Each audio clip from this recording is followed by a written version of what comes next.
So ಎಲ್ರಿಗೂ ನಮಸ್ಕಾರ. ಹರಣಿ ಸೆಲ್ವಕುಮಾರ್ ಚಾನಲ್ಗೆ ಎಲ್ಲರಿಗೂ ಸ್ವಾಗತ.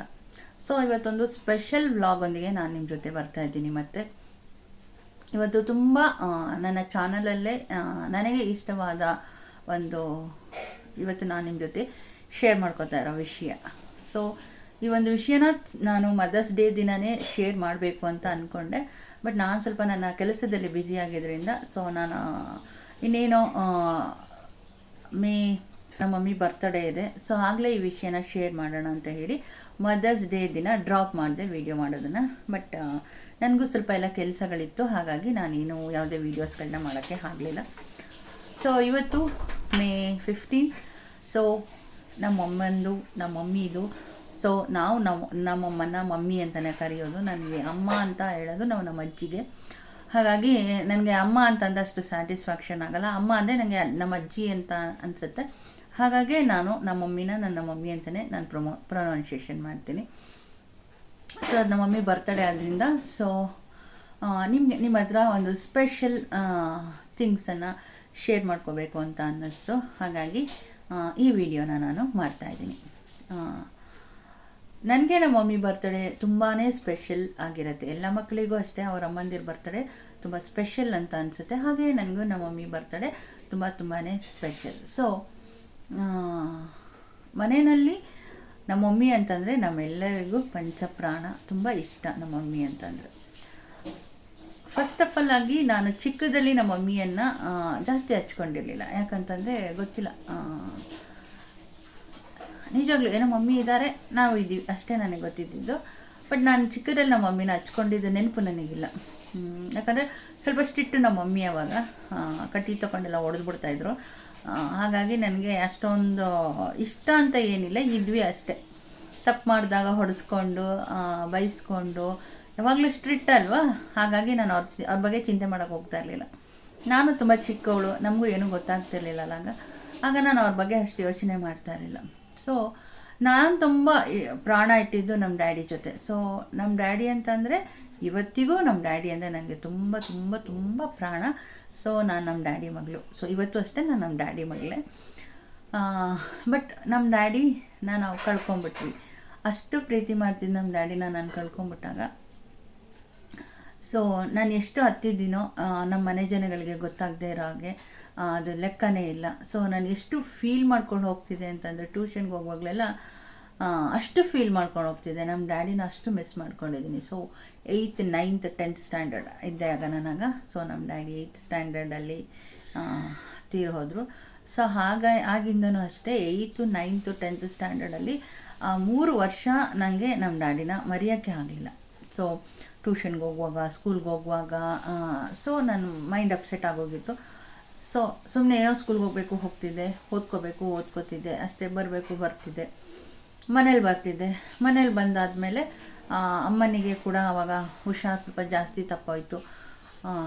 ಅಂದರೆ ಅವ್ರಿಗೂ ಕೂಡ ಒಂಥರ ಗಾಬರಿ ಆಯಿತು ಡ್ಯಾಡಿ ಇಲ್ಲದೆ ಇರೋದು. ಸೊ ಮನೆಯಲ್ಲಿ ಪರಿಸ್ಥಿತಿನೇ ಒಂಥರ ಚೇಂಜ್ ಆಗೋಗಿತ್ತು. ಏನೂ ಹೇಳ್ಕೊಳಕ್ಕಾಗಲ್ಲ, ಅನುಭವಿಸ್ಬೇಕು ಅಷ್ಟೇ ಮಾತ್ರ ಆವಾಗ ಗೊತ್ತಿತ್ತು. ಸೊ ಮನೆಯಲ್ಲಿ ಈ ಥರ ವಾತಾವರಣ ಇತ್ತು.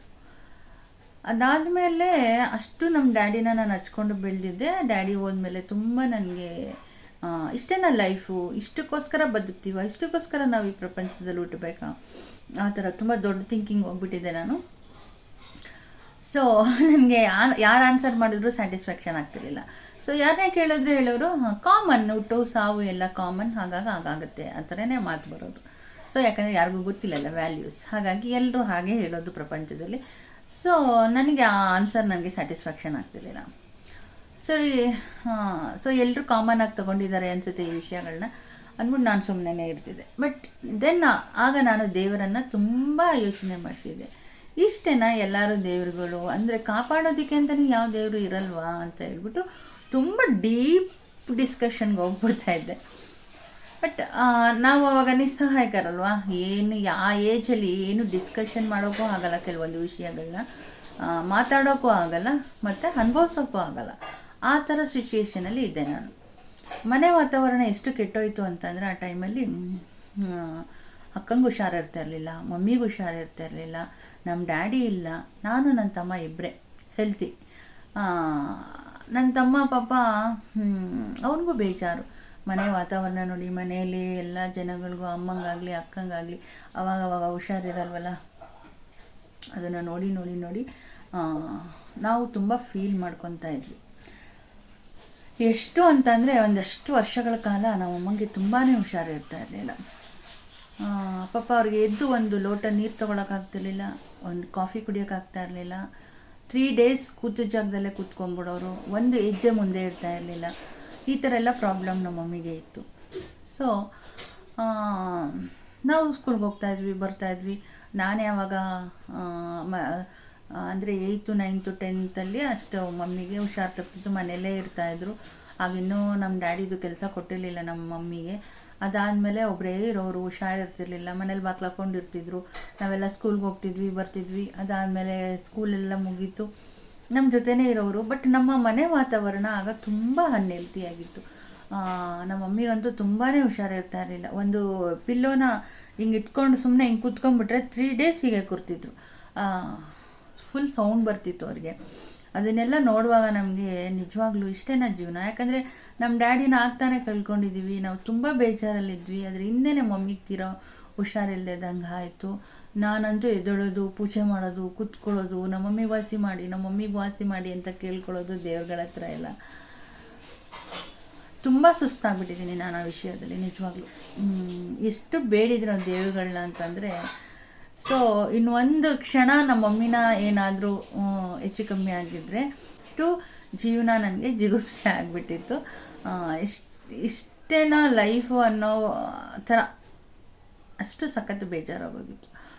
ಸೊ ಹಾಗಾಗಿ ಈ ಥರ ಥಿಂಕ್ ಮಾಡ್ತಾ ಇರಬೇಕಾದ್ರೆ ನನಗೆ ಒಬ್ಬಳು ಮೇರಿ ಅಂತ ಫ್ರೆಂಡ್ ಇದ್ದಾಳೆ. ಸೊ ಈಗಲೂ ಕೂಡ ನನ್ನ ಯೂಟ್ಯೂಬ್ ಸಬ್ಸ್ಕ್ರೈಬರ್ ಆ್ಯಂಡ್ ನನ್ನ ಬೆಸ್ಟ್ ಫ್ರೆಂಡ್ ಕೂಡ. ಆಕೆ ಚರ್ಚ್ಗೆ ಹೋಗ್ತಾ ಇದ್ಲು. ಸೊ ಅಷ್ಟೊಂದು ಅಂದರೆ ನನ್ನ ಒಂದು ಕ್ಲಾಸ್ಮೇಟ್ ಕೂಡ ಜಾನ್ ಬಾಬು ಅಂತ ಇದ್ದರು. ಆವಾಗ ತಾನೇ ಬೈಬಲ್ ಅಂದರೆ ಏನು ಮತ್ತು ಜೀಸಸ್ ಅಂದರೆ ಯಾರು ಅಂತ ಹೇಳ್ಬಿಟ್ಟು ನಮಗೆಲ್ಲ ಎಕ್ಸ್ಪ್ಲೇನ್ ಮಾಡ್ತಾಯಿದ್ದ. 8th 9th 10th ಆಯಿತು. 10thವರೆಗೂ ಅವ್ನಿಗೆ ಏನು ದೇವ್ರ ಬಗ್ಗೆ ಗೊತ್ತಿಲ್ಲ ಪಾಪ. ಅವನೊಬ್ಬ ಕ್ರಿಶ್ಚಿಯಾನಿಟಿ ಆಗಿದ್ದರೂ ಕೂಡ ಜೀಸಸ್ ಬಗ್ಗೆ ಅವ್ರಿಗೂ ಕೂಡ ಗೊತ್ತಿಲ್ಲ ಅವಾಗ. ಸಾರಿ, ಅವನು ಇವನು ಅಂತ ಹೇಳ್ತಾ ಇದ್ದೀನಿ, ಕ್ಲಾಸ್ಮೇಟ್ ಅನ್ನೋ ಸಲಿಗೆಯಿಂದ. ಸೊ ಹಾಗಾಗಿ ಅವರಿಗೂ ಕೂಡ ಜಾನ್ ಬಾಬು ಅಂತ ಒಂದು ಕ್ಲಾಸ್ಮೇಟ್ ಇದ್ದರು ನನಗೆ.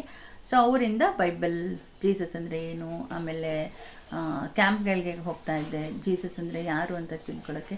ನನಗೂ ಆಗ ಅದು ಅವಶ್ಯಕತೆ ಇತ್ತು. ದೇವ್ರಂದರೆ ಯಾರು, ಜೀಸಸ್ ಅಂದರೆ ಯಾರು ಅಂತ ಹೇಳಿಬಿಟ್ಟು ಅದೆಷ್ಟು ಕ್ಯಾಂಪ್ಗಳನ್ನ ಅಟೆಂಡ್ ಮಾಡಿದ್ದೀನೋ ಗೊತ್ತಿಲ್ಲ. ಸೊ ಇವೆಂಟ್ಸ್ ಎಲ್ಲ ಇರ್ತಾಯಿತ್ತು ಈ ಜೀಸಸ್ ಬಗ್ಗೆ, ಅದಕ್ಕೆಲ್ಲ ಹೋಗ್ತಾ ಇದ್ದೆ ನಾನು.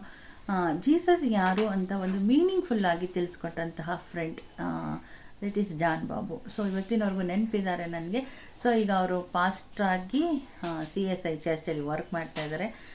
ಅಷ್ಟು ಮಾತ್ರ ಗೊತ್ತು. ಬಟ್ ಕಾಂಟ್ಯಾಕ್ಟ್ ಸಿಕ್ಕಿತ್ತು ಮತ್ತು ಮಧ್ಯದಲ್ಲಿ ಮಿಸ್ ಆಯಿತು.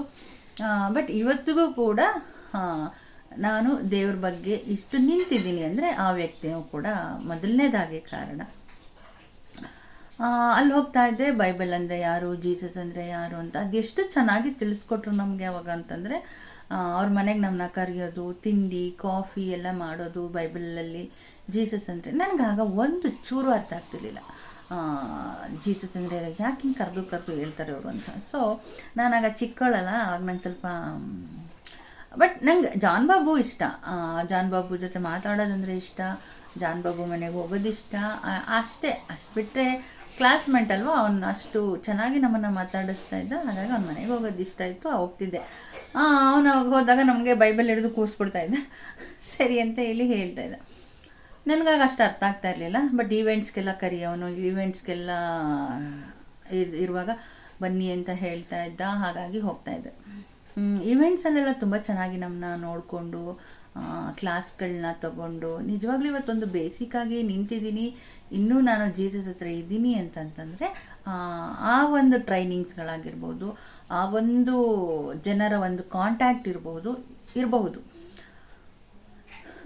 ಎಷ್ಟು ಸಾಕ್ಷಿಗಳನ್ನ ತಂದು ನಮ್ಮ ಮುಂದೆ ನಿಲ್ಲಿಸಿ ನಮಗೆ ಹೇಳಿ ದೇವರ ಬಗ್ಗೆ ಹೇಳಿದಂಥ ಮೊದಲನೇ ವ್ಯಕ್ತಿ.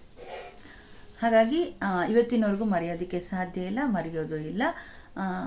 ನಾನು ಜೀಸಸ್ ಹತ್ರ ಇದ್ದೀನಿ, ಇನ್ನು ನಂಬ್ತಾ ಇದ್ದೀನಿ ಅಂತಂದರೆ ಆ ವ್ಯಕ್ತಿ ಕೂಡ ಕಾರಣ. ಬಟ್ ಅದಕ್ಕೂ ಮುಂಚೆ ನನಗೆ ನೆಮ್ಮದಿ ಬೇಕಿತ್ತು, ಶಾಂತಿ ಬೇಕಿತ್ತು. ನಾನೇ ಹುಡುಕ್ತಾ ಇದ್ದೆ ನೆಮ್ಮದಿ ಶಾಂತಿಗೋಸ್ಕರ. ಯಾಕಂದರೆ ನಮ್ಮ ಮನೆ ಪರಿಸ್ಥಿತಿ ಆ ಥರ ಆಗೋಗಿತ್ತು. ಯಾವಾಗಲೂ ಒಳ್ಳೇದಾಗಬೇಕಾಗಿತ್ತು. ಹಾಗಾಗಿ ನಾನು ಆ ಪರಿಸ್ಥಿತಿನ ಹುಡುಕ್ತಿದ್ದೆ. ಸರಿ, ಅದಾದಮೇಲೆ ನಾನು ಹೇಳ್ತಾ ಇದ್ದೆ ಜಾನ್ ಬಾಬುಗೆ, ನಮ್ಮ ಮಮ್ಮಿಗೆ ತುಂಬ ಹುಷಾರಿಲ್ಲ ಮನೆಯಲ್ಲಿ, ನಮ್ಮ ಡ್ಯಾಡಿ ಕೂಡ ಹೋಗ್ಬಿಟ್ರು, ನಂಗೆ ತುಂಬ ಬೇಜಾರಾಗುತ್ತೆ ಮನೆಯಲ್ಲಿ ಥರ ಫೀಲ್, ಯಾವಾಗಲೂ ನಂಗೆ ಅದೇ ಫೀಲಲ್ಲಿ ಇರ್ತಿದ್ದೆ. ಸೊ ಆಗ ಅವನು ಹೇಳ್ತಾ ಇದ್ದ, ಪ್ರೇಯರ್ ಮಾಡೋ, ನೀನು ಪ್ರೇಯರ್ ಮಾಡ್ಕೋ ಅಂತ ಹೇಳ್ತಾ ಇದ್ದ. ಬಟ್ ಜೀಸಸ್ ಅಂದರೆ ನಮಗೆ ಗಾಡ್ ಅಂತ ಫೀಲ್ ಬರಬೇಕಲ್ಲ, ನನಗದು ಬಂದಿರಲಿಲ್ಲ, ಗೊತ್ತಿಲ್ಲಲ್ಲ ನಮಗೆ ಜೀಸಸ್ ಬಗ್ಗೆ. ಸೊ ಸುಮ್ಮನೆ ಒಳ್ಳೇದಾಗಲಿ ಆಯಿತು ಅಷ್ಟೇ ಬೇಡ್ಕೊತಾ ಇದ್ದೆ, ಬಂದುಬಿಡ್ತಾ ಇದ್ದೆ ಮನೆಗೆ. ಅದಾದಮೇಲೆ ಏನಪ್ಪ ಅಂತಂದರೆ 8th 9th 10th ಕ್ಲಾಸ್ಮೇಟ್ಸೇ. ಸ್ಕೂಲಲ್ಲೆಲ್ಲ Ganapati ಕೂರಿಸೋದು, Ganesha ಕೂರಿಸೋದು, ಇಷ್ಟಿಷ್ಟುದ್ದ ಕುಂಕುಮ ಹಾಕೊಳ್ಳೋದು, ಡ್ಯಾನ್ಸ್ ಮಾಡೋದು ಎಲ್ಲ ಮಾಡ್ತಾಯಿದ್ರು ಅವರು. ಅವ್ರಿಗೂ ಕೂಡ ಪಾಪ ಜೀಸಸ್ ಬಗ್ಗೆ ತಿಳ್ಕೊಬೇಕಂತ ಅನಿಸಿರಲಿಲ್ಲ. ಸಡನ್ನಾಗಿ ಅವನು ಜೀಸಸ್ ಕಡೆ ಟರ್ನ್ ಆಗಿದ್ದ. ಏನಕ್ಕೆ ಹಿಂಗೆ ಆಯಿತು ಅಂತಂದಾಗ ಎಲ್ಲ ದೇವ್ರ ಚಿತ್ತ ಅಂತ ನಾನು ಅನ್ಕೊತೀನಿ. PUC ಬರೋ ಅಷ್ಟರಲ್ಲಿ ಅವರು ಫುಲ್ಲು ಜೀಸಸ್ ಬಗ್ಗೆ, ಬೈಬಲ್ ಬಗ್ಗೆ, ಸ್ಟಡಿ ಬಗ್ಗೆ ಫುಲ್ಲು ಡೀಪಾಗಿ ಹೋಗಿತ್ತು. ಅದಾದಮೇಲೆ ನಾನು same college, first PU second PU ಎಲ್ಲ ಸೇಮ್ ಕಾಲೇಜಲ್ಲಿ ಓದಿದ್ದು. ಆಗ ಅವರು ಫುಲ್ಲು ಈವೆಂಟ್ಸ್ ಕರ್ಕೊಂಡು ಹೋಗೋದು, ಅಲ್ಲಿ ಹೇಳೋದು, ಜೀಸಸ್ ಬಗ್ಗೆ ಮಾತಾಡೋದು, ಇದ್ರ ಬಗ್ಗೆ ಹೇಳ್ತಾಯಿದ್ರು. ಸೊ ಅಲ್ಲಿ ಕೂಡ ನನಗೆ ಜೀಸಸ್ ಅಂದರೆ ಏನು, ವಾಕ್ಯಗಳೇನು, ಬೈಬಲ್ ಅಂದರೆ ಏನು, ವಾಕ್ಯಗಳೇನಿರುತ್ತೆ, ಜೀಸಸ್ ಹೇಗೆ ನಮ್ಮ ಜೊತೆ ಮಾತಾಡ್ತಾರೆ, ಅಲ್ಲಿ ತುಂಬ ಜನ ಬಂದು ಸಾಕ್ಷಿಗಳನ್ನ ಕೊಡ್ತಾಯಿದ್ರು. ಸರಿ ಅಂತ ಹೇಳ್ಬಿಟ್ಟು ಅದನ್ನೆಲ್ಲ ನಾನು ಕಲ್ತ್ಕೊಂಡು ಬರ್ತಿದ್ದೆ. ಬಟ್ ಎಲ್ಲವನ್ನ ತಿಳ್ಕೊಂಡಾದ್ಮೇಲೆ ನಮ್ಮ ಮನಸ್ಸಿಂದ ಏನು ಬರುತ್ತೆ, ಜೀಸಸ್ ಅಂದರೆ ಯಾರು, ಏನು, ಎತ್ತ ಎಲ್ಲ ಕಂಪ್ಲೀಟಾಗಿ ನಾನು ತಿಳ್ಕೊತಾ ಬಂದೆ. ಸೊ ಅವತ್ತಿಂದ ಬಂದಿದ್ದು ನಂದು ಸೆಕೆಂಡ್ PUC ಆದ ತಕ್ಷಣ, ಸೆಕೆಂಡ್ PUCಲಿ ತಿಳ್ಕೊತಿದ್ದೆ. ಸೆಕೆಂಡ್ PUC ಮುಗಿದ ತಕ್ಷಣ ಐ ಆಕ್ಸೆಪ್ಟೆಡ್ ಜೀಸಸ್. ಸೊ ಜೀಸಸನ್ನು ತಿಳ್ಕೊಂಡೆ. ಅದಾದಮೇಲೆ ನನ್ನ ಮನೆ ಹತ್ರ ಮೇರಿ ಅಂತ ಒಂದು ಫ್ರೆಂಡ್ ಇದ್ಲು, ಅವಳ ಬಗ್ಗೆ ಹೇಳ್ತಿದ್ದೆಲ್ಲ, ಅವಳು ಫ್ರೆಂಡ್ ಇದ್ಲು, ಅವಳು ಕೂಡ ಕ್ರಿಶ್ಚಿಯನ್ನೇ. ಸೊ ಸಾಮಾನ್ಯ ನನಗೆ ಮೊದಲಿಂದ ಕ್ರಿಶ್ಚಿಯನ್ಸ್ ಫ್ರೆಂಡ್ಸೇ ಜಾಸ್ತಿ. ಆಮೇಲೆ ಅವ್ರ ಜೊತೆ ಒಡನಾಟ ಜಾಸ್ತಿ. ಅದಾದಮೇಲೆ ಕ್ಲಾಸ್ಮೇಟೇ ಒಬ್ಬಳು, ಇನ್ನೊಬ್ಳು ಅಮಲಾರಾಣಿ ಅಂತ ಇದ್ಲು. ಸೊ ಅವಳು ಕೂಡ ಕ್ರಿಶ್ಚಿಯನ್ನೇ. ಸೊ ನಾನು ಯಾವಾಗಲೂ ಸ್ಕೂಲ್ ಟೈಮಲ್ಲಿ ಅಮಲಾರಾಣಿ ಮನೆಗೆ ಹೋಗೋದು, ಅವಳಿಗೆ ಪ್ರೇಯರ್ ಮಾಡ್ತಾಳೆ ನೋಡೋದು, ಅವಳಿಗೆ ಜೀಸಸ್ನ ಪ್ರೇ ಮಾಡ್ತಾಳೆ. ಅವಳು ಕೂಡ ಅಂದರೆ ಅವಳಿಗೆ ಗೊತ್ತಿರೋಷ್ಟು ಹೇಳ್ತಾ ಇದ್ಲು, ಬಟ್ ಡೀಪಾಗೆಲ್ಲ ಹೇಳ್ತಾ ಇರಲಿಲ್ಲ. ಬಟ್ ಅವಳು ಪ್ರೇಯರ್ ಮಾಡೋಗೆಲ್ಲ ನಾನು ಸುಮ್ಮನೆ ಅವಳ ಮನೆಗೆ ಹೋಗಿ ಕೂತ್ಕೊಂಡ್ಬಿಟ್ಟು ಅವಳು ಹೇಗೆ ಪ್ರೇಯರ್ ಮಾಡ್ತಾಳೆ ಅಂತ ನೋಡ್ಕೊತಾ ಇದ್ದೆ, ಆ ಥರ ಎಲ್ಲ ಬರ್ತಾ ಇದ್ದೆ. ಬಟ್ ನನಗೆ ಮೇಯ್ನ್ ಥಿಂಗ್ ನನಗೇನು ಬೇಕಿತ್ತು, ನನಗೆ ಒಂದು ಶಾಂತಿ ಬೇಕಿತ್ತು, ಅದನ್ನು ಹುಡುಕ್ತಾ ಇದ್ದೆ. ಸರಿ ಅಂತ ಹೇಳಿ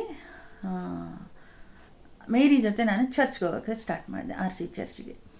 ಅಲ್ಲಿ ಹೋಗಿ ಅವಳು ಹೇಳೋಳು, ಕ್ಯಾಂಡಲ್ ಹಚ್ಚಬೇಕು, ಈ ಥರ ಒಂದು 13 ವಾರ ಬರಬೇಕು, ಜೀಸಸ್ ಹತ್ರ ಕ್ಯಾಂಡಲ್ ಹಚ್ಚಿ ಪ್ರೇಯರ್ ಮಾಡ್ಕೋ ಅಂತ ಹೇಳಿ.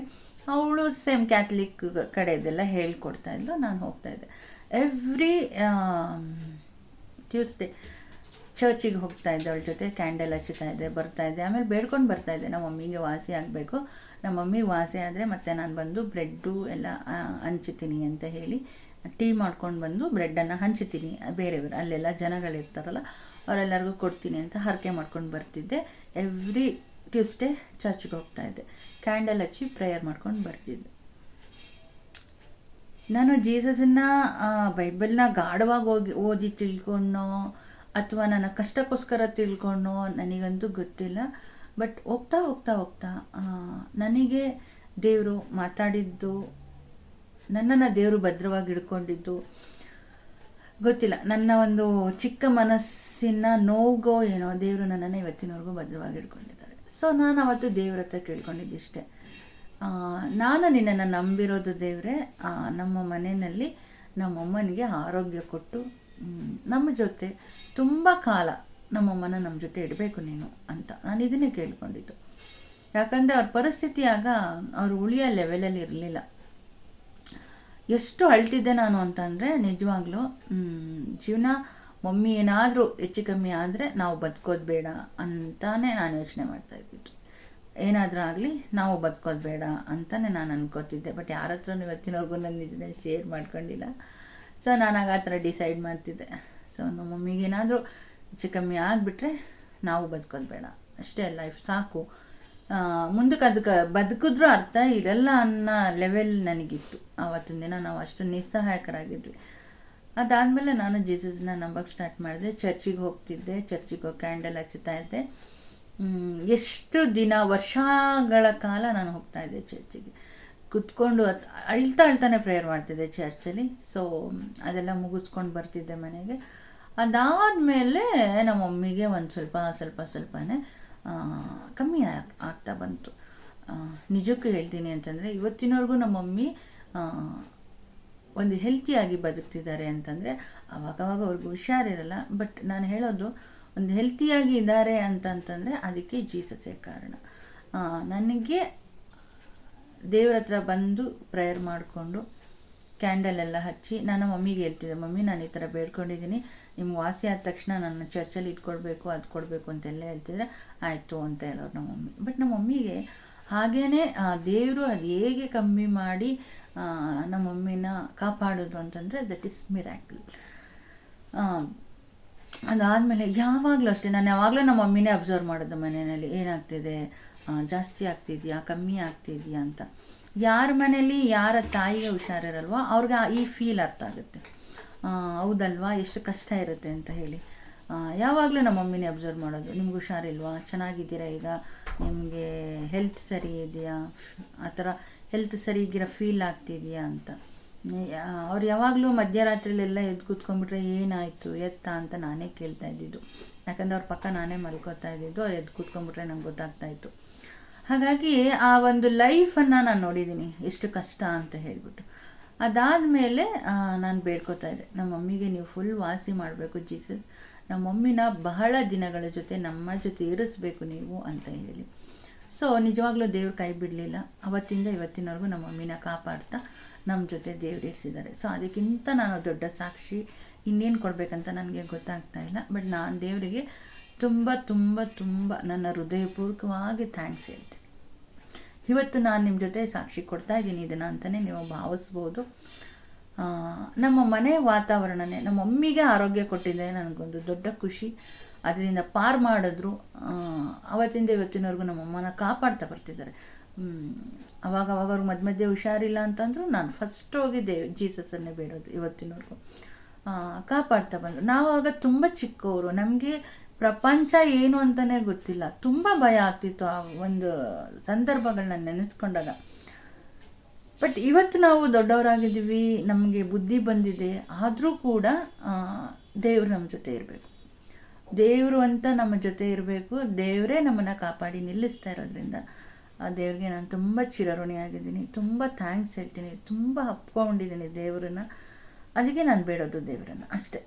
ನಾನು ಮದುವೆ ಆಗಿದ್ದೀನಿ, ನಾನು ಕ್ರಿಶ್ಚಿಯನ್ ಅವ್ರನ್ನ ಮದುವೆ ಆಗಿದ್ದೀನಿ ಅಂತ ಆಗಲಿ ಜೀಸಸ್ ನಂಬಿಲ್ಲ, ಅಥವಾ ನಾನು ಕ್ರಿಶ್ಚಿಯನಿಟಿನ ಫಾಲೋ ಮಾಡ್ತಾಯಿಲ್ಲ. ನನಗೆ ಅವತ್ತು ಆ ಕಷ್ಟ ಇತ್ತು. ನಮ್ಮ ಮಮ್ಮಿ ನನಗೆ ಬದುಕಬೇಕಾಗಿತ್ತು. ಹಾಗಾಗಿ ಅವತ್ತು ನಾನು ಜೀಸಸನ್ನು ನಂಬಿದ್ದು. ಅದಾದಮೇಲೆ ಅದು ದೇವ್ರ ಚಿತ್ತನೋ ಏನೋ, ನಾನು ನಮ್ಮ ಹಸ್ಬೆಂಡನ್ನು ಹುಡುಕಿ ಮದುವೆ ಆಗಿದ್ದೆ ಜೀಸಸ್ಗೋಸ್ಕರನೇ. ಟು ಬಿ ಫ್ರ್ಯಾಂಕ್ ಹೇಳ್ತೀನಿ ಅಂತಂದರೆ, ಯಾಕಂತಂದರೆ ನಾನು ಜೀಸಸ್ನ ಪ್ರೇ ಮಾಡಬೇಕಂತಂದರೆ ಆ ಒಂದು ಕ್ರಿಶ್ಚಿಯನಿಟಿ ಇರೋ ಹುಡುಗನೇ ಇದ್ದರೆ ನಾನು ನಿನ್ನನ್ನು ಪೂಜೆ ಮಾಡೋದಕ್ಕೆ ಸಾಧ್ಯ ಅಲ್ವಾ ಅಂತ ಹೇಳಿ ನಾನಾಗಿ ನಮ್ಮ ಹಸ್ಬೆಂಡನ್ನು ಚಾಯ್ಸ್ ಮಾಡಿಕೊಂಡಿದ್ದು. ಬಟ್ ಅವ್ರ ಬಗ್ಗೆ ಇನ್ನೊಂದು ದಿನ ಹೇಳ್ತೀನಿ, ಇವತ್ತು ಬೇಡ. ಇವತ್ತು ನನ್ನ ಮಮ್ಮಿ ಬಗ್ಗೆ ಹೇಳ್ತೀನಿ. ಸೊ ಹಾಗಾಗಿ ಇದು ನನಗೆ ದೇವರು ಹಿಂಗೆ ನನಗೆ ನಾನು ನಂಬಿದ್ದು. ಅವತ್ತಿಂದ ನಮ್ಮ ಮಮ್ಮಿನ ದೇವರು ಕಾಪಾಡ್ತಾ ಬಂದರು. ಎಷ್ಟೊಂದು ಜನ ಹೇಳ್ತಾಯಿದ್ರು, ನೀನು ಫುಲ್ಲು ಹಣೆ ಬಟ್ಟು ಇಟ್ಕೋಬಾರ್ದು, ಜೀಸಸ್ ಅಂತಂದರೆ ನೀನು ಈ ಥರ ಮಾಡಬಾರ್ದು, ಆ ಥರ. ನನಗೆ ಅದೆಲ್ಲ ಮುಖ್ಯ ಅಲ್ಲ. ನಾವು ಹೃದಯದಿಂದ ನಂಬುವಂಥದ್ದು ಮುಖ್ಯ. ನಾವು ಹೃದಯದಿಂದ ದೇವ್ರಿಗೆ ಎಷ್ಟು ಪ್ರೀತಿ ತೋರಿಸ್ತೀವಿ ಅದು ಮುಖ್ಯ. ಹಾಗಾಗಿ ನಾನು ನನ್ನ ಹೃದಯ ಅಂತರಾಳದಿಂದ ನಾನು ಜೀಸಸನ್ನು ತುಂಬ ಪ್ರೀತಿ ಮಾಡ್ತೀನಿ, ನಂಬ್ತೀನಿ. ಯಾಕಂತಂದರೆ ಅವತ್ತಿನ ನನ್ನ ಭಯ ಆಗಿತ್ತು. ಯಾಕಂತಂದರೆ ನಮ್ಮ ಮಮ್ಮಿ ಇಲ್ಲ ಅಂದರೆ ನಮಗೆ ಅವತ್ತು ಬದುಕೇ ಇಲ್ಲ. ಸೊ ಅವತ್ತಿನ ದಿನ ನಮಗೆ ದೇವರು ಕಾಪಾಡಿದ್ದಾರೆ. ಅವತ್ತಿಂದ ಇವತ್ತಿನವರೆಗೂ ಒಂದು ದೊಡ್ಡ ನೆಮ್ಮದಿ ಸಮಾಧಾನ ಕೊಟ್ಟು ನಮ್ಮ ಜೊತೆ ನಮ್ಮ ಮಮ್ಮಿನ ಇರಿಸಿದ್ದಾರೆ. ನನಗೆ ಅದಕ್ಕಿಂತ ಬೇರೆ ಏನೂ ಬೇಕಾಗಿರಲಿಲ್ಲ, ಅವತ್ತಿಗೂ ಕೂಡ ಇವತ್ತಿಗೂ ಕೂಡ. ಇಷ್ಟನ್ನೇ ನಾನು ಹೇಳೋಕ್ಕೆ ಸಾಧ್ಯ. ಯಾಕಂತಂದರೆ ಅವತ್ತು ನಮ್ಮ ಮಮ್ಮಿನ ನಾನು ನಂಬಿದ್ದು ಹೆಲ್ತ್ಗೋಸ್ಕರನೇ ನಾನು ಜೀಸಸನ್ನು ನಂಬಿದ್ದು. ಸೊ ಆ ಒಂದು ಆರೋಗ್ಯ ಕೊಟ್ಟರು ದೇವರು. ಸೊ ಇವತ್ತು ಬರ್ತಡೇ, ನಾನು ಇವತ್ತು ಅವ್ರದ್ದೊಂದು ಸಾಕ್ಷಿನ ಹೇಳಲೇಬೇಕು ಅಂತ ಹೇಳಿಬಿಟ್ಟು ನಾನು ನಿಮ್ಮ ಜೊತೆ ಶೇರ್ ಮಾಡ್ಕೊತಾ ಇದ್ದೀನಿ. ಯಾಕಂದರೆ ಎಷ್ಟೋ ಜನಗಳ ಮನೆಯಲ್ಲಿ ಹುಷಾರಿಲ್ಲದೆ ಇರೋ ತಂದೆ ತಾಯಿ ಜೊತೆ ಎಷ್ಟೋ ಮಕ್ಳುಗಳು ನರಳ್ತಾ ಇರ್ತಾರೆ. ಅದು ಫೀಲಿಂಗ್ ನನಗೆ ಗೊತ್ತು, ಯಾಕಂದರೆ ನಾನು ತುಂಬ ಅನುಭವಿಸಿದ್ದೀನಿ ಚಿಕ್ಕದ್ರಲ್ಲಿ. Every day, every second, every moment ನಮ್ಮ ಮನೇಲಿ ನಮ್ಮ ಅಮ್ಮಂಗೆ ಹುಷಾರಾಗ್ತಿರ್ಲಿಲ್ಲ. ಶಾಪ್ಗೆ ಹೋಗೋದು, ಮನೇಲಿ ಟ್ಯಾಬ್ಲೆಟ್ ಇದೆಯಾ ನೋಡಬೇಕಿತ್ತು, ಮನೇಲಿ ಇಂಜೆಕ್ಷನ್ ಇದೆಯಾ ನೋಡ್ಕೋಬೇಕಿತ್ತು. ನಮ್ಮ ಮಮ್ಮಿನ ಕರ್ಕೊಂಡು ಹೋಗೋಕ್ಕಾಗ್ತಿರ್ಲಿಲ್ಲ, ಅವ್ರಿಗೆ ಒಂದೇ ಹೆಜ್ಜೆ ಹಿಡಿಯೋಕ್ಕಾಗ್ತಿರ್ಲಿಲ್ಲ, ನಾವೇ ಇಂಜೆಕ್ಷನ್ ಕೊಡಬೇಕಿತ್ತು. ಸೊ ಹಾಗಾಗಿ ನಾವೇ ಇಂಜೆಕ್ಷನ್ ಕೊಡ್ತಿದ್ವಿ ನಮ್ಮ ಮಮ್ಮಿಗೆ. ನಮಗೆ ಎಷ್ಟು ಭಯ ಆಗ್ತಿತ್ತು ಅಂತಂದರೆ, ಅವಾಗೆಲ್ಲ ಇಂಜೆಕ್ಟ್ ಮಾಡುವ ಮಮ್ಮಿಗೆ ಎಲ್ಲಿ ನೋವುತ್ತೋ, ನಾವು ಅಭ್ಯಾಸ ಇಲ್ಲಲ್ಲ ನಮಗೆ. ಬಟ್ ಅವ್ರಿಗೆ ಎದ್ದೋಗಕ್ಕಾಗ್ತಾ ಇರಲಿಲ್ಲ, ನಾವೇ ಕಲ್ತ್ಕೊಂಡು ನಾವೇ ಕೊಡ್ತಾಯಿದ್ವಿ. ಬಟ್ ಚುಚ್ಚಕ್ಕಾಗಲ್ಲ, ನಮ್ಮ ಮಮ್ಮಿಗೆ ನಾವು ಚುಚ್ಚಕ್ಕಾಗತ್ತಾ? ಸೊ ಇಂಜೆಕ್ಷನ್ ಕೊಡುವಾಗ ಅದೆಷ್ಟು ವ್ಯಥೆ ಪಡ್ತಿದ್ದೆ ನಾನು ಅಂತಂದರೆ ಹೇಳೋಕ್ಕಾಗಲ್ಲ. ಸೊ ಹಾಗಾಗಿ ಇವತ್ತಿನವರೆಗೂ ದೇವರು ಕಾಪಾಡ್ತಾ ಬಂದರು. ನನಗಷ್ಟೇ ಸಾಕು. ನನಗೆ ಆ ಪರಿಸ್ಥಿತಿ, ಆ ಒಂದು ಭಯದ ಪರಿಸ್ಥಿತಿ ನನಗೆ ಆ ಥರ ಇತ್ತು ಅವಾಗ. ನಮ್ಮ ಮಮ್ಮಿ ಇಲ್ಲ ಅಂದರೆ ನಮ್ಗೆ ಜೀವನನೇ ಇರಲಿಲ್ಲ, ಮತ್ತು ನಮಗೆ ಬದುಕೋಕ್ಕೂ ಆಸೆ ಇರಲಿಲ್ಲ. ಆ ಥರ ಆಗೋಗಿತ್ತು. ನಮ್ಮ ಡ್ಯಾಡಿನ ಕಳ್ಕೊಂಡು, ನಮ್ಮ ಮಮ್ಮಿನೂ ಕಳ್ಕೊಂಡು ನಾವು ಬದುಕ್ತಾನೂ ಇರಲಿಲ್ಲ, ಇರ್ತಾನೂ ಇರಲಿಲ್ಲ ಹೇಳ್ಬೇಕಂತಂದರೆ. ಸೊ ಇವತ್ತಿನವರೆಗೂ ನಾವು ಇದ್ದೀವಿ, ಬದುಕಿದ್ದೀವಿ ಅಂತಂದರೆ ಅದಕ್ಕೆ ಕಾರಣ ಜೀಸಸ್. ಅವತ್ತು ನಾನು ನಂಬಿ ನಮ್ಮ ಮಮ್ಮಿನ ಆರೋಗ್ಯಕ್ಕೋಸ್ಕರ ಬೇಡ್ಕೊಂಡಿದ್ದಕ್ಕೆ ಇವತ್ತಿನವರೆಗೂ ದೇವ್ರು ಕಾಪಾಡ್ತಾ ಬಂದಿದ್ದಾರೆ. ಅದಕ್ಕಿಂತ ಇನ್ನೇನು ಬೇಕು ಪ್ರಪಂಚದಲ್ಲಿ? ಸೊ ನನಗಷ್ಟೇ ಸಾಕು. ಆಸ್ತಿ, ಅಂತಸ್ತು ಎಲ್ಲದಕ್ಕಿಂತ ಮನುಷ್ಯನಿಗೆ ನೆಮ್ಮದಿ ಬೇಕು. ಹಾಗಾಗಿ ನಮ್ಮ ನೆಮ್ಮದಿ ಏನೋ ಒಬ್ಬರಲ್ಲಿರುತ್ತೆ. ಸೊ ನಮ್ಮ ಮನೇಲಿ ನಮ್ಮ ಮಮ್ಮಿ ಮೇಲೆ ನಮ್ಮ ನೆಮ್ಮದಿ ಎಲ್ಲ ಇರೋದು. ಸೊ ಹಾಗಾಗಿ ದೇವರು ಅದನ್ನು ಕೊಟ್ಟಿದ್ದಾನೆ ಭಗವಂತ. ನಾನು ಅದಕ್ಕೆ ದೇವರಿಗೆ ನಾನು ಯಾವತ್ತೂ ಚಿರಋಣಿಯಾಗಿರ್ತೀನಿ. ಈ ಸಾಕ್ಷಿನ ಕೂಡ ನಾನು ಕೊಡ್ತಾ ಇದ್ದೀನಿ ಇವತ್ತು. ಎಷ್ಟೋ ವರ್ಷದಲ್ಲಿ ಈ ಸಾಕ್ಷಿನ ನಾನು ಶೇರ್ ಮಾಡಬೇಕಾಗಿತ್ತು, ಬಟ್ ನನಗೆ ಟೈಮ್ ಯಾವಾಗಲೂ ದೇವ್ರ ಹತ್ರ ಹೇಳ್ತಿದ್ದೆ, ಇಲ್ಲ ದೇವರೇ ಒಂದು ಒಳ್ಳೆ ಟೈಮ್ ಬರಲಿ ನಾನು ಹೇಳ್ತೀನಿ ಅಂತ ದೇವ್ರ ಹತ್ರ ಯಾವಾಗಲೂ ಮಾತಾಡ್ತಾ ಇದ್ದೆ. ಸೊ ಹಾಗಾಗಿ ನಾನು ನಮ್ಮ ಮಮ್ಮಿಗೋಸ್ಕರ ನಂಬಿದಂತಹ ಜೀಸಸನ್ನು ಇವತ್ತಿನವರೆಗೂ ಫಾಲೋ ಮಾಡೋದಕ್ಕೆ ಕಾರಣ ಇಷ್ಟೇ. ಸೊ ನಮ್ಮ ಮಮ್ಮಿಗೆ ನನಗೆ ಅವತ್ತು ಹೆಲ್ತ್ ಬೇಕಿತ್ತು. ಯಾರೊಬ್ಬರು ನಮ್ಮ ಜೊತೆ ಇರಲಿಲ್ಲ. ನಾವು ಮೈಸೂರಲ್ಲಿ ಇದ್ವಿ ಅವಾಗ. ನೆಂಟರೆಲ್ಲ ಯಾರೂ ಹತ್ರ ಇರ್ತಿರ್ಲಿಲ್ಲ, ಇದ್ದವರೆಲ್ಲ ಬ್ಯಾಂಗ್ಳೂರಲ್ಲೇ ಇದ್ದರು. ಯಾರ ಹತ್ರ ನಮ್ಮ ಕಷ್ಟ ಸುಖ ಹೇಳ್ಕೊಳಕ್ಕಾಗ್ತಾ ಇರಲಿಲ್ಲ. ನಾವು ನಮ್ಮ ಮಮ್ಮಿ ಅಷ್ಟೇ ಇರ್ತಿದ್ವಿ. ನೆಂಟರು ಅನ್ನೋರೆಲ್ಲ ದೂರ ಇರ್ತಿದ್ರು. ಡ್ಯಾಡಿ ಇಲ್ಲ, ನಮಗೆ ನಾವೇ ಜೀವನ ಮಾಡ್ತಾಯಿದ್ವಿ. ಎಷ್ಟು ಕಷ್ಟ ಆಗ್ತಿತ್ತು ಅಂತಂದರೆ ಅವಾಗ. ಸೊ ನಮ್ಮ ಡ್ಯಾಡಿ ತೀರೋಗ್ಬಿಟ್ಟು ನಮ್ಮ ಮಮ್ಮಿ ಕೆಲಸ ಇಲ್ಲ. ನಮ್ಮ ಮಮ್ಮಿಗೆ 800 ರುಪೀಸ್ ಅಷ್ಟೇ ಪಿನ್ಷನ್ ಬರ್ತಾ ಇದ್ದಿದ್ದು. ಅದರಲ್ಲಿ ನಮ್ಮೆಲ್ಲರನ್ನೂ ಸಾಕೊಂಡು ಹೋಗಬೇಕಾಗಿತ್ತು. ಸೊ ಮನೆ ಪರಿಸ್ಥಿತಿ ಅವತ್ತು ಆಗಿತ್ತು. ಬಟ್ ನಾವು ಯಾವತ್ತೂ ನಮ್ಮ ಅಮ್ಮನಿಗೆ ನಮ್ಗೆ ಇದು ಬೇಕು, ನಮ್ಗೆ ಅದೇ ಬೇಕು ಅಂತ ಗಲಾಟೆ ಮಾಡ್ತಾ ಇರಲಿಲ್ಲ. ಸೊ ನಮ್ಮ ಮಮ್ಮಿಗೆ ನಾವು ಟಾರ್ಚರ್ ಕೊಡ್ತಾ ಇರಲಿಲ್ಲ. ಬಟ್ ನಮ್ಮ ಮಮ್ಮಿ ಪರಿಸ್ಥಿತಿ ನಾವೆಲ್ಲ ಅರ್ಥ ಮಾಡ್ಕೊಂಡಿದ್ದೀವಿ. 3 ಜನ ಮಕ್ಕಳಾದರೂ ಕೂಡ ಇದೇ ಬೇಕು, ನಮ್ಗೆ ಅದೇ ಬೇಕು, ನಮ್ಗೆ ಇದೇ ಊಟ ಬೇಕು, ಆ ಬಟ್ಟೆ ಬೇಕು ಅಂತ ಒಂದು ದಿನಕ್ಕೂ ಕೂಡ ನಾವು ಯಾರೂ ನಮ್ಮ ಮಮ್ಮಿಗೆ ಟಾರ್ಚರ್ ಮಾಡಲಿಲ್ಲ. ನಮ್ಮ ಮಮ್ಮಿ ನಮ್ಮನ್ನು ಹೇಗೆ ಸಾಕ್ತಾರೋ ಇರೋ ದುಡ್ಡು, ನಮ್ಮ ಅಜ್ಜಿಗೂ ಸ್ವಲ್ಪ ಪೆನ್ಷನ್ ಬರ್ತಾಯಿತ್ತು, ನಮ್ಮ ಅಜ್ಜಿನೂ ನಮ್ಮ ಜೊತೆ ಇರ್ತಿದ್ರು. ಅವರು ಇಬ್ರಿಗೂ ಬರೋ ದುಡ್ಡಲ್ಲೇ ನಮ್ಮನ್ನು ಅಷ್ಟು ಚೆನ್ನಾಗಿ ನೋಡ್ಕೊಂಡಿದ್ದಾರೆ. ಹೊಟ್ಟೆ ಹಸು ಅಂದರೆ ಏನು ಅಂತ ಗೊತ್ತಾಗದಿರೋ ರೀತಿ ಸಾಕಿದ್ದಾರೆ. ಸೊ ಅದಕ್ಕೆ ನಾವು ಯಾವತ್ತೂ ಚಿರಋಣಿಯಾಗಿರ್ತೀವಿ. ಅದಾದಮೇಲೆ ಮಮ್ಮಿಗೆ 6 ಇಯರ್ಸ್ ಆದಮೇಲೆ ಡ್ಯಾಡಿದು ಕೆಲಸ ಕೊಟ್ಟರು. ಅದಾದಮೇಲೆ ಮಮ್ಮಿ ಕೆಲಸಕ್ಕೆ ಹೋದರು. ಅದಾದಮೇಲೆ ಮಮ್ಮಿ ನಮ್ಮ ಜೊತೆ ದೂರ. ಆ ಒಂದು ಫೀಲಿಂಗ್ ನಂಗೆ ಇವತ್ತಿನವರೆಗೂ ಅನಿಸುತ್ತೆ. ಯಾಕಂದರೆ ನಾನು ಯಾಕೆ ಈಗ ನಮ್ಮ ಅಮ್ಮನ ಅಷ್ಟು ಫೀಲ್ ಮಾಡ್ತೀನಿ ಅಂತಂದರೆ, ಇವತ್ತು ನಾನು ಕೂಡ ಕೆಲಸಕ್ಕೆ ಸೇರ್ಕೊಂಡು ದೂರ ಬಂದುಬಿಟ್ಟಿದ್ದೀನಿ. ಆವತ್ತು ಕೂಡ ನಮ್ಮಮ್ಮ ಕೆಲಸಕ್ಕೆ ಸೇರ್ಕೊಂಡು ನಮ್ಮಿಂದ ದೂರ ಆಗಿಬಿಟ್ರು. ಸೊ ನಾನು PUC ಬಂದ ತಕ್ಷಣ ನಮ್ಮಮ್ಮಂಗೆ ಕೆಲಸ ಸಿಕ್ತು. ಬಟ್ ನಮ್ಮಮ್ಮ ಮನೆಯನ್ನೆಲ್ಲ ಚೇಂಜ್ ಮಾಡ್ಕೊಂಡು ಹೋಗಿ ನಮ್ಮನ್ನು ಅಲ್ಲೇ ಇರಿಸ್ಕೊಳ್ಳೋಕ್ಕೆ ಆಗ್ತಾ ಇರಲಿಲ್ಲ ಅವರಿಗೆ. ಯಾಕಂತಂದರೆ ನಮ್ಮ ಎಜುಕೇಷನ್ನೆಲ್ಲ ಇಲ್ಲಿ ಮೈಸೂರಲ್ಲಿ ನಡೀತಾ ಇತ್ತು. ನಮಗೆ ಇಲ್ಲಿ ಅಭ್ಯಾಸ, ನಾವು ಇಲ್ಲಿ ಹುಟ್ಟಿ ಬೆಳೆದ್ಬಿಟ್ಟಿದ್ದೀವಿ. ನಮಗೆ ನಮ್ಮ ಮಮ್ಮಿ ಇರೋ ಕಡೆ ಕಾಲೇಜ್ಗಳಾಗಿರ್ಬೋದು, ಸ್ಕೂಲ್ಗಳಾಗಿರ್ಬೋದು, ಅಲ್ಲಿ ನಮಗೆ ಸಿಗ್ತಾ ಇರಲಿಲ್ಲ. ಹಾಗಾಗಿ ಮಮ್ಮಿ ಬೇಡ, ಇರೋ ಕಡೆನೇ ಎಜುಕೇಷನ್ ಮಾಡ್ತಾರೆ ಅಂತೇಳಿ ಮಮ್ಮಿ ಹೋಗಿ ಅಲ್ಲಿ ಕೆಲ್ಸಕ್ಕೆ ಸೇರಿಕೊಂಡು ಅಲ್ಲಿ ಬರೋ ದುಡ್ಡಿಂದ ನಮಗೊಂದು ಸಾಕ್ಕೊಂಡು ಹೋಗ್ತಾಯಿದ್ರು. ಆವಾಗಲೂ ಅಷ್ಟೇ, ಸ್ಕೂಲು ಕಾಲೇಜಲ್ಲಿ ಇರ್ತಾಯಿದ್ದೆ. ನಮ್ಮ ಮಮ್ಮಿ ಬರೋರು ಒಂದು 15 ಡೇಸ್ಗೋ ಅಥವಾ 1 ಮಂತ್ಲಿಗೆ 1 ಸಾರಿ ಬರ್ತಾಯಿದ್ರು. ಬಂದಾಗ ನಮ್ಮ ದುಃಖ ಅಂತೂ ದುಃಖ. ಬರ್ತಾ ಇದ್ದಾರೆ ಅನ್ನುವಾಗ ಖುಷಿ, ಮಮ್ಮಿ ಬರ್ತಿದ್ದಾರೆ ಅಂತ ಹೇಳಿ. ಮತ್ತು 2 ಡೇಸ್ ಇರೋರು, ಇದೇ ಕೆಲಸದ ರಜಾ ಅಲ್ವಾ. ಸೊ ಇವತ್ತು ನಂಗೆ ಅರ್ಥ ಆಗುತ್ತೆ ಆ ಕೆಲಸದ ರಜಾ ಏನು ಅಂತ ಹೇಳಿ. 2 ಡೇಸ್ ಬರೋರು ಪಾಪ, ಫ್ರೈಡೇ ನೈಟ್ ಬರೋರು, ನೈಟೆಲ್ಲ ಬರ್ತಿದ್ರು. ಮತ್ತು ಮಂಡೇ ಬೆಳಗಿನ ಜಾವನೇ ಹೊರಟೋಗ್ತಿದ್ರು, ಇಲ್ಲ ಸಂಡೇ ನೈಟ್ ಫುಲ್ ಜರ್ನಿ ಮಾಡೋರು. ಬರೀ ಒಂದೇ ಒಂದು ದಿನ ಇರೋದಕ್ಕೆ ಅಷ್ಟು ದೂರದಿಂದ ಬರ್ತಿದ್ರು. ಬರಲೇಬೇಕಲ್ಲ, ನಮ್ಮನ್ನೆಲ್ಲ ಮಕ್ಕಳನ್ನೆಲ್ಲ ನೋಡೋಕೆ ಬರಲೇಬೇಕಲ್ಲ ಬರೋರು. ಸೊ ಅವರು ಕೂಡ ಒಂದು 15 ಇಯರ್ಸ್ ಸರ್ವಿಸ್ ಮಾಡಿದಾಗ ಅವತ್ತಿಂದನೂ ಮಮ್ಮಿ ನಮ್ಮಿಂದ ದೂರನೇ. ಸೊ ಆ ಒಂದು ಫೀಲ್ ಕೂಡ ನನಗೆ ಹಾಗೆ ಅದೊಂಥರ ಮನಸ್ಸಿಗೆ ಯಾವಾಗಲೂ ನೋವಾಗ್ತಿತ್ತಾಗ.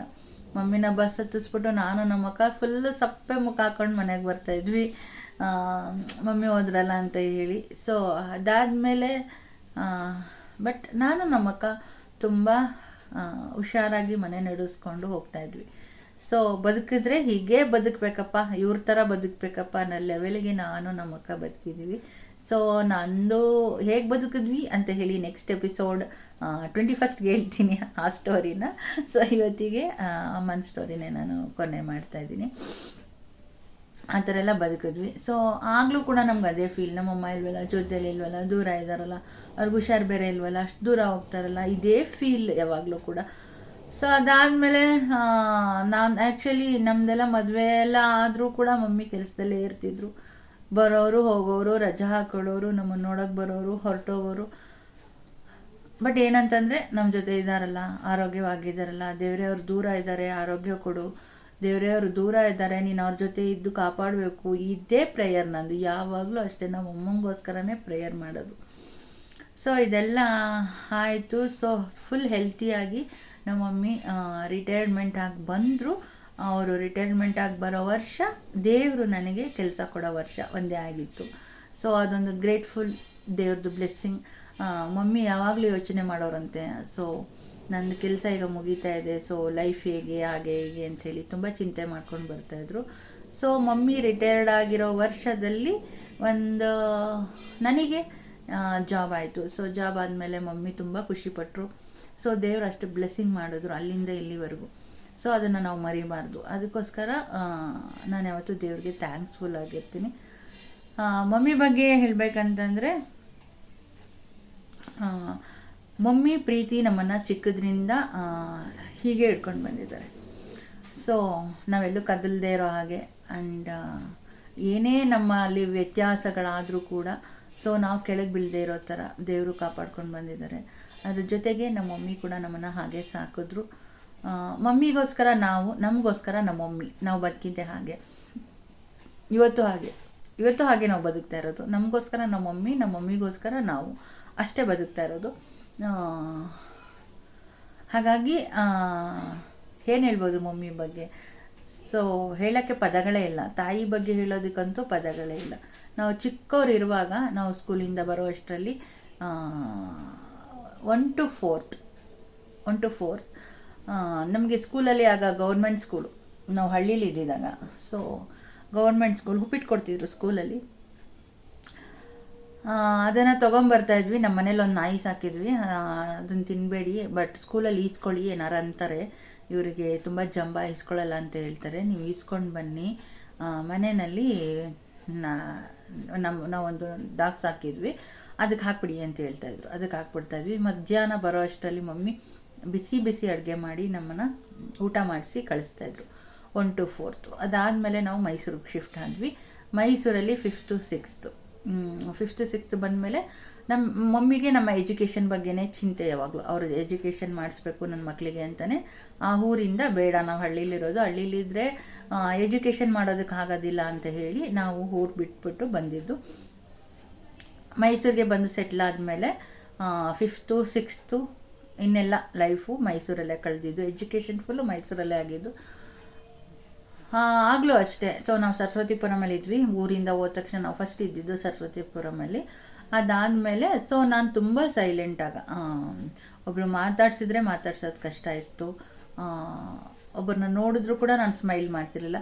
ಸ್ಕೂಲ್ ಫ್ರೆಂಡ್ಸ್ ಯಾರೇ ಸ್ಕೂಲ್ ಮುಗಿದ ಮೇಲೆ ಸಿಕ್ಕಿದ್ರು ನಾನು ಸ್ಮೈಲ್ ಮಾಡ್ತಾ ಇರಲಿಲ್ಲ.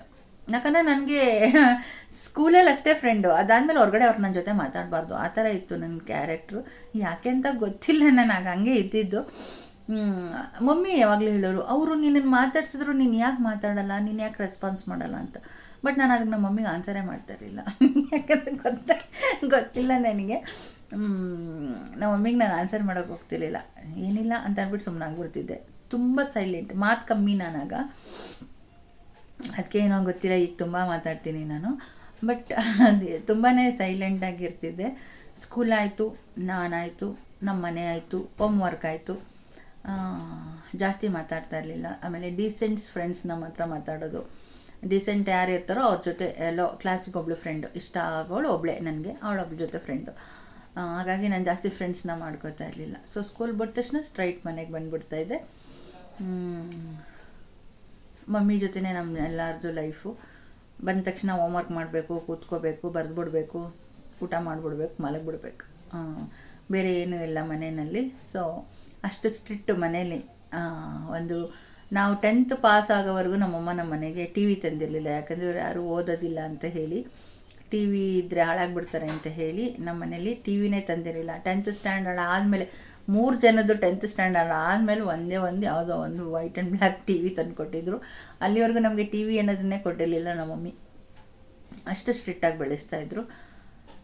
ಹೇಳೋದನ್ನು ಸ್ಟ್ರಿಕ್ಟಾಗಿ ಹೇಳ್ತಾ ಇರಲಿಲ್ಲ. ನಾನು ಯಾವಾಗಲೂ ಮನೇಲಿ ಸ್ವಲ್ಪ ವಾರ್ ಮಾಡ್ತಾಯಿದ್ದೆ ಈ ಥರ ವಿಚಾರಗಳ ಬಗ್ಗೆ. ಟಿ ವಿ ತೊಗೊಂಬನ್ನಿ ಆ ಥರ ಹೇಳ್ತಿದ್ದೆ. ಬಟ್ ಅವ್ರು ಏನೇ ಆದ್ರೂ ಹ್ಞೂ ಅಂತ ಹೇಳಿ ಅದನ್ನು ಟೈಮ್ನ ತಳ್ಳಾಕ್ತಿದ್ರು ಹೊರತು ಅವ್ರ ಥರ ಪ್ರಯತ್ನ ಅವ್ರು ಮಾಡಲಿಲ್ಲ. ಅದಾದಮೇಲೆ ತಂದಿದ್ದವರು. ಸೊ ಚಿಕ್ಕದ್ರಲ್ಲಷ್ಟೇ ತುಂಬ ಕೇರಾಗಿ ನಮ್ಮನ್ನು ನೋಡ್ಕೊಂಡಿದ್ದಾರೆ. ನಾವು ಎಲ್ಲಿ ಬೀಳ್ತೀವೋ, ಎಲ್ಲಿ ಎದ್ದೇಳ್ತೀವೋ ಅಂತ ಹೇಳಿ. ಬಟ್ ನಮಗೇನಪ್ಪ ಅಂತಂದರೆ, ನಾವು ಸ್ಕೂಲಿಂದ ಹೋದ ತಕ್ಷಣ ಯಾವಾಗಲೂ ನಮ್ಮ ಮಮ್ಮಿ ಮನೇಲೇ ಇರ್ತಿದ್ರು. ಕಾಲೇಜ್ವರೆಗೂ ನಮ್ಮ ಮಮ್ಮಿ ಮನೇಲೇ ಇದ್ದರು. ಕಾಲೇಜ್ ಆದಮೇಲೆ ಅವ್ರಿಗೆ ಕೆಲಸ ಸಿಕ್ಕಿದ್ದು. ಸೊ ಮನೇಲೇ ಇರ್ತಿದ್ರು. ನನಗೆ ಅದು ಅಭ್ಯಾಸ. ಮನೆಗೆ ಹೋದ ತಕ್ಷಣ ನಮ್ಮಮ್ಮನ ನೋಡೋದು, ನಮ್ಮಮ್ಮ ಅಡುಗೆ ಮಾಡಿದ್ರು ಊಟ ಮಾಡೋದು. ಸೊ ಆ ಲೈಫ್ನ ತುಂಬ ಎಂಜಾಯ್ ಮಾಡಿ ಬೆಳೆದಿದ್ದೀನಿ ನಾನು. ಯಾವಾಗಲೂ ನಮ್ಮಮ್ಮ ಮಾಡೋ ಬಿಸಿ ಊಟಗಳಾಗಿರ್ಬೋದು, ತಿಂಡಿಗಳಾಗಿರ್ಬೋದು, ಅವ್ರು ಮಾಡ್ತಾಯಿದ್ದ ಹಬ್ಬದ ಅಡುಗೆಗಳಾಗಿರ್ಬೋದು ತಿಂದ್ಕೊಂಡು ಎಂಜಾಯ್ ಮಾಡಿದ್ದೀನಿ. ಆ್ಯಂಡ್ ಅಂದರೆ ನಾವು ಯಾವತ್ತೂ ನಮ್ಮ ಮಮ್ಮಿಗೆ ಇದೇ ಬೇಕು ಅದೇ ಬೇಕು ಅಂತ ಆಟ ಮಾಡ್ತಿರಲಿಲ್ಲ. ಬಟ್ ನಮ್ಮ ಡ್ಯಾಡಿ ಇದ್ದಾಗ ನಮ್ಮ ಮಮ್ಮಿ ಏನಾದರೂ ತೊಗೊಂಡು ಬನ್ನಿ ಅಂತಂದರೆ ಸ್ವಲ್ಪ ಮನೇಲಿ ಸ್ವಲ್ಪ ವಾರ್ ಅನ್ನೋದು ನಾನೇ ಮಾಡ್ತಾಯಿದ್ದಿದ್ದು ಅನಿಸುತ್ತೆ. ನಮ್ಮ ಡ್ಯಾಡಿ ನಮ್ಮ ಮಮ್ಮಿಗೆ ನಮ್ಮ ಡ್ಯಾಡಿ ಅದು ಇದು ತೊಗೊಂಡು ಬನ್ನಿ ಅಂತಂದರೆ ನಾನು ಹೇಳ್ತಿದ್ದೆ ಮಧ್ಯದಲ್ಲಿ, ನನಗೂ ಏನಾದ್ರು ತೊಗೊಂಬನ್ನಿ ಡ್ಯಾಡಿ ಅಂತ ಹೇಳಿರ್ತಿದ್ದೆ. ನಮ್ಮ ಡ್ಯಾಡಿ ನಮ್ಮ ಮಮ್ಮಿ ವಸ್ತುನ ಬೇಗ ತಂದು ಕೊಟ್ಬಿಡ್ತಾಯಿದ್ರು. ಅದಾದಮೇಲೆ ನನಗೆ ತರಲಿಲ್ಲ ಅಂದರೆ ನಂಗೆ ತುಂಬ ಸಿಟ್ಟು ಬರ್ತಿತ್ತು. ನಮ್ಮ ಡ್ಯಾಡಿಗೆ ಸ್ಟ್ರೈಟಾಗಿ ಹೇಳ್ತಿದ್ದೆ, ನೀವು ನಿಮ್ಮ ಹೆಂಡತಿ ಹೇಳಿದ ಮಾತ್ರ ತಂದು ಕೊಡ್ತೀರಾ, ನಾನು ಹೇಳೋದು ನೀವು ತಂದು ಕೊಡೋದಲ್ಲ ಅಂತ ಹೇಳಿ. ಅದಾದಮೇಲೆ ನಮ್ಮ ಡ್ಯಾಡಿ ನನಗೆ ಬೈಯೋ ಹಾಗಿಲ್ಲ. ನಮ್ಮ ಡ್ಯಾಡಿ ಕೆಲವು ಸಾರಿ ಹೊಡಿತಾ ಇರಲಿಲ್ಲ. ಸ್ಟ್ರಿಕ್ಟಾಗಿ ಏನಾದ್ರು ಹೇಳಿಬಿಟ್ರೆ ಸಾಕು, ಈ ಥರ ಹೇಳ್ಬಿಟ್ರಲ್ಲ ಅಂತ ಹೇಳ್ಬಿಟ್ಟು 3 ದಿನ ಮಾತಾಡಿಸ್ತಾ ಇರಲಿಲ್ಲ ಮನೆಯಲ್ಲಿ. ಆವಾಗಲೇ ಸ್ಟ್ರೈಕ್ ಮಾಡ್ತಿದ್ದೆ. ಆಗಲೇ ನಮ್ಮ ಮಮ್ಮಿ ಜೊತೆ ಹೇಳೋರಂತ ಇವಳು ಈಗಲೇ ಇಷ್ಟೊಂದು ಮುನ್ಸ್ಕೊತಾಳಲ್ಲ ಅಂತ ಹೇಳಿ. ಏನಂದರೆ ನನಗೆ ಅಷ್ಟೇ ಮುನಿಸ್ಕೊಳ್ಳೋ ಹಕ್ಕು ಅಥವಾ ಹೊಡಿಸ್ಕೊಳ್ಳೋ ಹಕ್ಕು ಅವ್ರ ತಂದೆ ತಾಯಿಗೆ ಮಾತ್ರ ಇರುತ್ತೆ. ನಾನು ಅವ್ರ ಹತ್ರ ಮಾತ್ರ ಫೈಟ್ ಮಾಡ್ಕೊಂಡು ಬೆಳೀತಾ ಇದ್ದಿದ್ದು. ಇವನ್ ಫ್ರೆಂಡ್ಸ್ಗಳು ನಾನು ಫ್ರೆಂಡ್ಸೇ ಮಾಡ್ತಾ ಇರಲಿಲ್ಲ ಚಿಕ್ಕದ್ರಲ್ಲಿ. ಏನೋ ನನಗೆ ಇಷ್ಟನೇ ಆಗ್ತಿರಲಿಲ್ಲ. ನಮ್ಮ ಮಮ್ಮಿ ಜೊತೆ ಹೋಗುವಾಗ ಒಂದು ಫ್ರೆಂಡ್ ಸಿಕ್ಕಿದ್ಲು ಒಂದು ಸಾರಿ. ಅವಳು ಹಾಯ್ ಅಂತ ಅಂದ್ಬಿಟ್ಟು ಹೋದ್ಲು. ನಾನು ಅವಳಿಗೆ ಹಾಯ್ ಅಂತಲೂ ಕೂಡ ಹೇಳಿಲ್ಲ. ಸರಿ ಸುಮ್ಮನೆ ಸೈಲೆಂಟಾಗಿ ಬಂದುಬಿಟ್ಟಲ್ಲ ನಮ್ಮ ಮಮ್ಮಿ ಜೊತೆ. ನಮ್ಮ ಮಮ್ಮಿಗೆ ಒಂದೇ ಕ್ವಶನು, ಯಾಕೆ ನೀನು ಫ್ರೆಂಡ್ಸ್ನ ಮಾತಾಡ್ಸಲ್ಲ, ಅವ್ರಿಗೆ ಎಷ್ಟೊಂದು ಕಷ್ಟಪಟ್ಟು ಮಾತಾಡ್ತಿದ್ದೆ, ನೀನು ಯಾಕೆ ಮಾತಾಡಲ್ಲ ಅಂತ ಕೇಳಿದ್ರೆ ಸಾಕು. ನನಗೇನೆ ಇಷ್ಟ ಆಗ್ತಿರ್ಲಿಲ್ಲ. ಹೊರಗಡೆ ಮಾತಾಡ್ಸ್ಬಾರ್ದು ಯಾರೇ ಫ್ರೆಂಡು. ಸ್ಕೂಲಲ್ಲಿ ಓನ್ಲಿ ಸ್ಕೂಲ್ ಅಷ್ಟೇ, ಅಲ್ಲಿ ಮಾತ್ರ ಮಾತಾಡಿಸ್ಬೇಕು. ಹೊರಗಡೆ ಎಲ್ಲ ಸಿಕ್ಕಿ ಹಾಯ್ಗೆ ಎಲ್ಲ ಅನ್ನೋದೆಲ್ಲ ನಾನು ಇಟ್ಕೊತಾ ಇರಲಿಲ್ಲ. ಆಮೇಲೆ ಮನೆ ಬಿಟ್ಟು ಹೊರಗಡೆ ಹೋಗ್ತಿರ್ಲಿಲ್ಲ ನಾನು. ಅಂಗಡಿ ಎಲ್ಲ ನಮ್ಮ ಅಕ್ಕನೇ ಹೋಗಬೇಕಿತ್ತು. ನಮ್ಮ ಮಮ್ಮಿಗೆ ಒಂದೇ ಡೌಟು, ಯಾಕೆ ಇವಳು ಎಲ್ಲೂ ಹೋಗಲ್ಲ, ಯಾರನ್ನೂ ಮಾತಾಡ್ಸಲ್ಲ, ಏನು ಸೈಲೆಂಟ್ ಆಗಿಬಿಡ್ತಾಳ, ಮೂಗಿಯಾಗಿಬಿಡ್ತಾಳ, ಆ ಥರ ಫೀಲ್ ನಮ್ಮ ಮಮ್ಮಿಗೆ ಭಯ ಆವಾಗ. ಸರಿ ಅಂತ ಹೇಳ್ಬಿಟ್ಟು, ನೀನು ಅಂಗಡಿಗೆ ಹೋಗ್ಬೇಕಾದ್ರೆ ಇವಳನ್ನ ಕರ್ಕೊಂಡೋಗಿ ಸ್ವಲ್ಪ ಎಲ್ಲ ಗೊತ್ತಾಗಲಿ, ಇವಳಿಗೆ ಜ್ಞಾನ ಬರಲಿ ಅಂತ ಹೇಳ್ಬಿಟ್ಟು ನಾನಾಗ ಹೌದಾ ಜ್ಞಾನ ಬರಬೇಕನೋ ಅಂದ್ಬಿಟ್ಟು ನಾನು ಸುಮ್ಮನೆ ಹೋಗ್ತಿದ್ದೆ ಅವಳ ಜೊತೆ. ಅವಳು ತಗೋತಿದ್ಲು, ಸುಮ್ಮನೆ ಮತ್ತೆ ಸೈಲೆಂಟಾಗಿ ಅವಳ ಜೊತೆನೇ ಬರ್ತಿದ್ದೆ, ಮನೆ ಒಳಗಡೆ ಸೇರ್ಕೊತಿದ್ದೆ. ನಮ್ಮ ಮಮ್ಮಿ ಫೋರ್ಸ್ಗೆ ಹೋಗ್ತಾ ಇದ್ದಿದ್ದು, ನಂಗೆ ಅಂಗಡಿಗೆ ಹೋಗೋಕೆ ಇಷ್ಟ ಆಗ್ತಿರ್ಲಿಲ್ಲ. ಅದಾದಮೇಲೆ ಅವ್ರು ಏನೇ ಪ್ರಯತ್ನ ಪಟ್ಟರು ನಾನು ತುಂಬ ಡೀಸೆಂಟು ಸೈಲೆಂಟು, ಮಾತಾಡ್ತಾ ಇರಲಿಲ್ಲ ಜಾಸ್ತಿ. ಸಮಯ ಬಂದರೆ ಮಾತ್ರ ನಮ್ಮ ಡ್ಯಾಡಿ ಅದು ತೊಗೊಂಬನ್ನಿ ಡ್ಯಾಡಿ, ಇದು ತೊಗೊಂಬನ್ನಿ ಡ್ಯಾಡಿ ಅಂತ ಹೇಳ್ತಾ ಇದ್ದೆ. ಅದು ಬಿಟ್ಟರೆ ಮಮ್ಮಿ ಜೊತೆ ಅಷ್ಟೇ. ಅದು ಬಿಟ್ಟರೆ ಇನ್ನು ಯಾರ ಜೊತೆ ನಾನು ಫ್ರೆಂಡ್ಸ್ ಆಗಿದ್ದೇ ಇಲ್ಲ. ಸೊ ನನಗೆ ಫ್ರೆಂಡ್ಸ್ ಅನ್ನೋರೇ ಇಲ್ಲ, ಹೇಳ್ಬೇಕಂದ್ರೆ ಲಿಸ್ಟೇ ಇಲ್ಲ. ನಾನು ಕಾಲೇಜ್ ಬಂದ ಟೈಮಲ್ಲಿ 1-2 ಫ್ರೆಂಡ್ ಆಗಿದ್ದಾರಲ್ಲ ಅವ್ರು ಮಾತ್ರ, ಅದು ತುಂಬ ಆತ್ಮೀಯರಾಗಿರೋರು ಮಾತ್ರ. ಇವತ್ತಿನವರೆಗೂ ಫ್ರೆಂಡ್ ಅಷ್ಟೇ. ಸೊ ನನಗೆ ಜಾಸ್ತಿ ಫ್ರೆಂಡ್ಸ್ನ ಹಚ್ಕೊಳ್ಳೋಕ್ಕಾಗಲಿ ಲೀಡ್ ಮಾಡೋಕ್ಕಾಗಲಿ ಇಷ್ಟ ಇಲ್ಲ. ಆಫೀಸಲ್ಲಿ ಇವತ್ತಿನವರೆಗೂ ಒಬ್ಬಳೇ ಬೆಸ್ಟ್ ಫ್ರೆಂಡು. ಇವತ್ತಿನವರೆಗೂ ಅದೇ ಮೇಂಟೈನ್ ಮಾಡ್ತಿದ್ದೀನಿ, ಯಾಕೆ ಅಂತ ಗೊತ್ತಿಲ್ಲ. ಸೊ ನನಗೆ ಇವತ್ತಿನೊಬ್ಳು ತುಂಬ ಬೆಸ್ಟ್ ಫ್ರೆಂಡು ಒಬ್ಬಳೇ. ಸ್ಕೂಲಲ್ಲಿ ಒಬ್ಬಳು, ಹೈಸ್ಕೂಲಲ್ಲಿ ಒಬ್ಬಳು, ಕಾಲೇಜಲ್ಲಿ ಒಬ್ಬಳೇ, ಈ ಥರ ಒಬ್ಬೊಬ್ಬಳೇ ಫ್ರೆಂಡು.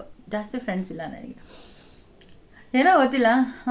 ತುಂಬ ರಿಸ್ಟ್ರಿಕ್ಟೆಡ್ ನಾನು, ಸಾಕು ರಿಸರ್ವ್ ಅದರಲ್ಲೆಲ್ಲ. ಸೊ ಹಾಗಾಗಿ ಹಾಗೆ ಬೆಳೆದಿದ್ದು ನಾನು. ಅದಾದಮೇಲೆ ಕೆಲ್ಸಕ್ಕೆ ಸೇರಿದ್ಮೇಲೆ ಸ್ವಲ್ಪ ಮಾತು ಬಂತು. ಯಾಕಂತಂದರೆ ಅದು ಟೈಮ್ ಅದು ಅಲ್ವಾ. ಆ ಟೈಮಲ್ಲಿ ನಾವು ಮಾತಾಡದೇ ಇರೋಕ್ಕಾಗಲ್ಲ, ಜನಗಳ ಜೊತೆ ಮಾತಾಡಬೇಕು. ಅದು ಟೈಮ್ ನಮ್ಮನ್ನು ಬೆಳೆಸುತ್ತೆ. ಚಿಕ್ಕದಲ್ಲೇ ಬೆಳೆದ್ಬಿಟ್ರೆ ಕಷ್ಟ ಆಗುತ್ತಲ್ಲ. ಚಿಕ್ಕದ್ರಿಂದನೂ ಮಾತಾಡ್ಕೊಂಡು ಬೆಳೆದ್ಬಿಟ್ರೆ ಈಗ ಈ ಪಿಚ್ಗೆ ಹೋಗ್ತಿದ್ದೆ ಅನ್ನೋ ಮಾತು. ಬಟ್ ಆ ಚಿಕ್ಕದಲ್ಲಿ ನಾನು ಮಾತಾಡ್ತಾ ಇರಲಿಲ್ಲ. ಅದಾದಮೇಲೆ ಈಗ ಯಾಕಂತಂದರೆ ಈಗ ಎಲ್ಲ ಒಳ್ಳೆಯದು ಕೆಟ್ಟ ಜನ ಯಾರು, ಒಳ್ಳೆ ಜನ ಯಾರು ಎಲ್ಲ ಅರ್ಥ ಆಗುತ್ತಲ್ಲ. ಕೆಲವ್ರಿಗೆ ಮಾತಾಡದೇ ಇದ್ದರೆ ಕಷ್ಟ ಆಗುತ್ತೆ ಅಂತ ಸೊ ಗೊತ್ತಾಗುತ್ತೆ ನನಗೆ. ಹಾಗಾಗಿ ಮಾತಾಡಬೇಕು ಅಂತಲೂ ಅನಿಸುತ್ತೆ. ಬಟ್ ಎಲ್ಲ ವಿಚಾರಕ್ಕಲ್ಲ, ಕೆಲವೊಂದು ವಿಚಾರಕ್ಕೆ ಕೆಲವೊಬ್ಬರನ್ನ ನೋಡಿದಾಗ ಡೈರೆಕ್ಟಾಗಿ ಖಂಡಿಸ್ಬೇಕು ಅಂತ ಅನಿಸುತ್ತೆ. ಅಂದರೆ ಅನ್ಯಾಯ ಆಗೋದನ್ನು ಸ್ವಲ್ಪ ಬೇಗ ನೇರ ಮಾತಾಡ್ಬಿಡ್ಬೇಕು ಅಂತ ಅನಿಸುತ್ತೆ ನನಗೆ. ಅಷ್ಟು ಬಿಟ್ಟರೆ ಬೇರೆ ಏನಿಲ್ಲ, ಅಷ್ಟೇ. ಸೊ ಈ ಥರ ಬೆಳೆದಿದ್ದು ಮಮ್ಮಿ ಜೊತೆ.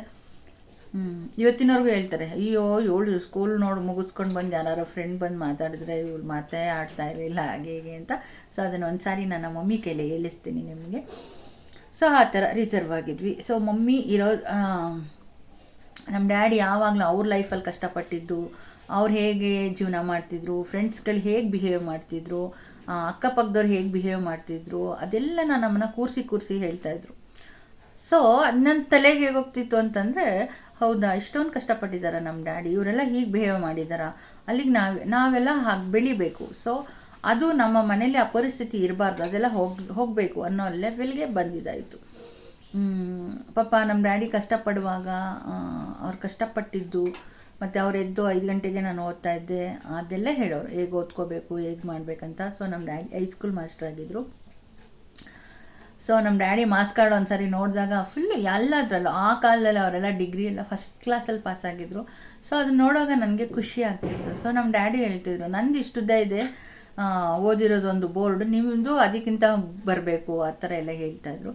ಸೊ ಎವ್ರಿ ಈವ್ನಿಂಗ್ ನಮ್ಮ ಡ್ಯಾಡಿ ನಮ್ಮ ಜೊತೆ ಮಾತಾಡ್ತಾಯಿದ್ರು. ಸ್ಕೂಲಿಂದ ಬಂದ ತಕ್ಷಣ ಆಗಿರ್ಬೋದು, ಬಂದ ತಕ್ಷಣ ಕೈಕಾಲು ಮುಖ ತೊಳ್ಕೊಂಡು ಟೀ ಕುಡಿದು ನಮ್ಮ ಜೊತೆ ಮಾತಾಡೋದು. ಹಾಗಾಯಿತು, ಹೀಗಾಯಿತು, ಸೊ ಹೀಗಿತ್ತು, ಆ ಕಾಲದಿಂದನೂ ಏನೇನೆಲ್ಲ ಆಗ್ತಿತ್ತು ಅಂತ ಹೇಳೋರು. ಸೊ ಅಷ್ಟು ನಮ್ಮ ತಂದೆ ತಾಯಿ ನಮ್ಮ ಜೊತೆನೇ ಬೆಳೆದಿದ್ದು, ಒಂದು ಗ್ರೂಪ್ ನಮ್ಮದು ಅಷ್ಟೇ. ಹಾಗಾಗಿ ನಮ್ಮ ಡ್ಯಾಡಿ ಏನು ಹೇಳ್ತಿದ್ರು ಇವತ್ತಿನವರೆಗೂ ಪಾಲಿಸ್ತೀನಿ ನಾನು. ನಮ್ಮ ಡ್ಯಾಡಿ ಅವತ್ತೇನು ಹೇಳಿದ್ರು ಅದನ್ನ ಇವತ್ತಿಗೂ ನೆನೆಸ್ಕೊತಿರ್ತೀನಿ. ಅಷ್ಟೇ ನನ್ನ ಲೋಕ, ಅಷ್ಟೇ ನನ್ನ ಪ್ರಪಂಚ ಅಂತ ನನಗನ್ಸುತ್ತೆ. ಅದನ್ನು ನೆನೆಸಿನೇ ಬದುಕ್ತೀನಿ ನಾನು. ನಮ್ಮ ಡ್ಯಾಡಿಗೆ ಈ ಥರ ಅಂದಿದ್ರಲ್ವ, ನಮ್ಮ ಡ್ಯಾಡಿಗೆ ಈ ಥರ ಮಾಡಿದ್ರಲ್ವ ಅಂತ ಅದನ್ನು ನೆನೆಸ್ಕೊತಾ ಇರ್ತೀನಿ. ಸೊ ನಮ್ಮ ಮಮ್ಮಿ ಕಷ್ಟಪಟ್ಟಿದ್ದೆಲ್ಲ ಪಾಪ ಹೇಳ್ತಾರೆ, ನಾವು ಈ ಥರ ಎಲ್ಲ ಕಷ್ಟಪಟ್ವಿ, ಹೀಗೆಲ್ಲ ಮುಂದೆ ಬಂದ್ವಿ, ನಮ್ಮ ಲೈಫಲ್ಲಿ ಇಷ್ಟೆಲ್ಲ ಕಷ್ಟ ಇತ್ತು ಅಂತ ಹೇಳುವಾಗ ನಮ್ಗೆ ಏನು ಅನಿಸುತ್ತೆ ಹೇಳಿ, ಅಷ್ಟೆಲ್ಲ ಕಷ್ಟ ಆಯ್ತಲ್ವ, ಸೊ ಲೈಫ್ನ ನಾವು ಹೇಗೆ ತೊಗೊಂಡೋಗ್ಬೇಕು ಅಂತ ಅನಿಸುತ್ತೆ. ಸೊ ಈ ಥರ, ಅಷ್ಟು ಬಿಟ್ಟರೆ ಬೇರೆ ಏನಿಲ್ಲ. ನಮ್ಮ ಮಮ್ಮಿ ತುಂಬ ಸಾಫ್ಟ್. ನನ್ನಷ್ಟು ಪಾಪ ಜೋರಿಲ್ಲ ಅವರು. ಬಟ್ ಚಿಕ್ಕದ್ರಲ್ಲಿ ನಾನು ಮಾತೇ ಆಡ್ತಿರ್ಲಿಲ್ಲ, ನನ್ನ ಮೂಗಿ ಲಿಸ್ಟಲ್ಲಿ ಸೇರಿಸಿದ್ರು ಮನೆಯಲ್ಲಿ. ಬಟ್ ನನಗೆ ರಿಸರ್ವ್ ಅಷ್ಟೇ, ನಾನು ಇವತ್ತಿನವರೆಗೂ ಅಷ್ಟೇ. ಬೇಕಾದವ್ರ ಜೊತೆ ಮಾತ್ರ, ಆತ್ಮೀಯರ ಜೊತೆ ಮಾತ್ರನೇ ನಾನು ಮಾತಾಡೋದು. ಅದು ಬಿಟ್ಟರೆ ಇದೊಂದು ಚಾನಲ್ ಆದಾಗ ಚಾನಲಲ್ಲಿ ಮಾತಾಡ್ತಾ ಇದ್ದೀನಿ. ಅಷ್ಟು ಬಿಟ್ಟರೆ ನಾನು ರಿಸರ್ವ್, ನಾನು ಯಾರ ಜೊತೆನೂ ಮಾತಾಡೋಕ್ಕೋಗಲ್ಲ. ಈಗಲೂ ಅಷ್ಟೇ, ಆಫೀಸಿಂದ ಮನೆಗೆ ಬಂದ ತಕ್ಷಣ ನಾನು ಮನೇಲೇ ಸೇರ್ಕೋತೀನಿ ಹೊರತು ನಾನು ಹೊರಗಡೆ ಹೋಗಲ್ಲ, ಒಬ್ಬರು ಫ್ರೆಂಡ್ ಮಾಡ್ಕೊಳ್ಳಲ್ಲ. ನನಗಿಷ್ಟ ಆಗಲ್ಲ, ಯಾಕಂತಂದರೆ ನಾನು ಹಾಗೆ ಬೆಳೆದಿರೋದು, ಹಾಗೆ ಇರೋದು ಕೂಡ. ಸೊ ನಮ್ಮ ಮಮ್ಮಿ ಬರ್ತಡೇ ಇವತ್ತು, ಇಷ್ಟೆಲ್ಲ ಮಾತಾಡಿದ್ದಾಯಿತು, ಇಷ್ಟೆಲ್ಲ ನಾನು ಹೇಳಿದ್ದಾಯಿತು. ನಾನು ಹೀಗೆ ಮಾತಾಡಬೇಕು ಅಂತ ಬರ್ಕೊಂಡಾಗಲಿ ಅಥವಾ ಪ್ರಿಪೇರ್ ಮಾಡ್ಕೊಂಡು ಮಾತಾಡಲಿಲ್ಲ. ಸೊ ನನ್ನ ಮೈಂಡ್ಗೆ, ನನ್ನ ಮನಸ್ಸಿಗೆ ಹೇಗೆ ಬರ್ತೋ ನಾನು ಹಾಗೆ ಹೇಳಿದ್ದೀನಿ. ಸೊ ಅದು ನಮ್ಮ ಲೈಫ್ನ ವೇ ಹಾಗೆ ಬಂದಿದ್ದು. ನಮ್ಮ ಅಜ್ಜಿ ಇರ್ತಿದ್ರು, ನಮ್ಮ ಅಜ್ಜಿ ನಮ್ಮ ಮನೆಗೆ ಬರ್ತಿದ್ರು, ನಮ್ಮ ಮಾಮ ಇರ್ತಿದ್ರು, ನಮ್ಮ ಮಾಮ ನಮ್ಮ ಮನೆಗೆ ಬರ್ತಿದ್ರು. ಇಷ್ಟೇ ನಮ್ಮ ಪ್ರಪಂಚ. ಅದು ಬಿಟ್ಟರೆ ಬೇರೆ ರಿಲೇಷನ್ಸ್ ಇವರೆಲ್ಲ ನಮಗೆ ಗೊತ್ತಿಲ್ಲ ಅವತ್ತಿಂದನೂ ಕೂಡ. ಸೊ ಹೋಗ್ತಿದ್ವಿ, ಮದುವೆ ದಿನಗಳು ಅಥವಾ ಫಂಕ್ಷನ್ಸ್ಗಳು ಅಂತಂದರೆ ಹೋಗ್ತಿದ್ವಿ, ಬರ್ತಿದ್ವಿ. ಅದು ಬಿಟ್ಟರೆ ತುಂಬ ದಿನ ಉಳಿಯುವಂಥದ್ದು ಎಲ್ಲ ಇಲ್ಲ. ಅದು ಬಿಟ್ಟರೆ ನಮ್ಮ ಮಾಮನ ಮನೆಗಳಲ್ಲಿ ಬೆಳೆದಿದ್ದೀವಲ್ಲ, ಅಷ್ಟು ಬಿಟ್ಟರೆ ನಮ್ಮದು ಏನು ಬೇರೆ ಪ್ರಪಂಚ ಇಲ್ಲ. ರಜಾ ಬಂದಾಗ ಮಾಮನ ಮನೆಗಳಿಗೆ ಹೋಗ್ತಿದ್ವಿ. ನಮ್ಮ ತಾಯಿಗೆ ಇಬ್ಬರೇ ತಮ್ಮ, ಸೊ ಅವ್ರ ಮನೆ ಇಬ್ಬರು ಮನೆಯಲ್ಲೇ ನಾವು ಬೆಳೆದಿದ್ದು, ಅಷ್ಟು ಬಿಟ್ಟರೆ ಬೇರೆ ಕಡೆ ನಾವು ಹೋಗಿ ಬೆಳೆದವರಲ್ಲ.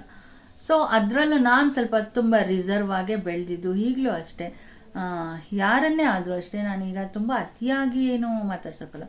ಆತ್ಮೀಯರು ಅಂತ ಇರುವಾಗ ತುಂಬ ಚೆನ್ನಾಗಿ ಮಾತಾಡ್ತೀನಿ, ತುಂಬ ಚೆನ್ನಾಗಿ ಎಲ್ಲ ವಿಷಯಗಳನ್ನ ಶೇರ್ ಮಾಡ್ಕೊತೀನಿ, ಹಂಚ್ಕೊತೀನಿ. ಅವ್ರ ಜೊತೆ ಚೆನ್ನಾಗಿ ಫ್ರೆಂಡ್ಶಿಪ್ ಇಟ್ಕೊಳ್ಳೋ ಲೆವೆಲ್ಗೆ ಇರ್ತೀನಿ. ಈಗ ಏನು ಒಬ್ಬಳೇ ಫ್ರೆಂಡ್ ಅಂತ ಏನಿಲ್ಲ, ನನಗೆ ಆತ್ಮೀಯರು ಅಂತ ಯಾರು ಅನಿಸ್ತಾರೆ ಎಲ್ಲರನ್ನೂ ಮಾತಾಡಿಸ್ತೀನಿ, ಎಲ್ಲರ ಜೊತೆ ಚೆನ್ನಾಗಿದ್ದೀನಿ. ಒಬ್ಬರು ಇಬ್ಬರು ಅಂತ ಈಗಿಲ್ಲ, ಬಟ್ ಈಗ ಒಬ್ಬಳೇ ಫ್ರೆಂಡ್ ಅಂತಂದರೆ ತುಂಬ ಫ್ರೆಂಡ್ ಅಂತ ನಿಮ್ಗೆ ಇದ್ದಾರೆ ಅಂತ ನೀವೇನಾರು ಕೇಳಬೇಕಂದ್ರೆ ಇದ್ದಾರೆ, ಒಬ್ಬರು ಇದ್ದಾರೆ ಅಂತ ಹೇಳೋಕ್ಕೊಬ್ರು ಇದ್ದಾರೆ. ಅಷ್ಟು ಬಿಟ್ಟರೆ ನಾನು ಜಾಸ್ತಿ ಫ್ರೆಂಡ್ಸ್ನ ಮಾಡೋಕ್ಕಾಗಲ್ಲ, ಬಟ್ ಎಲ್ಲರನ್ನೂ ಮಾತಾಡಿಸ್ತೀನಿ.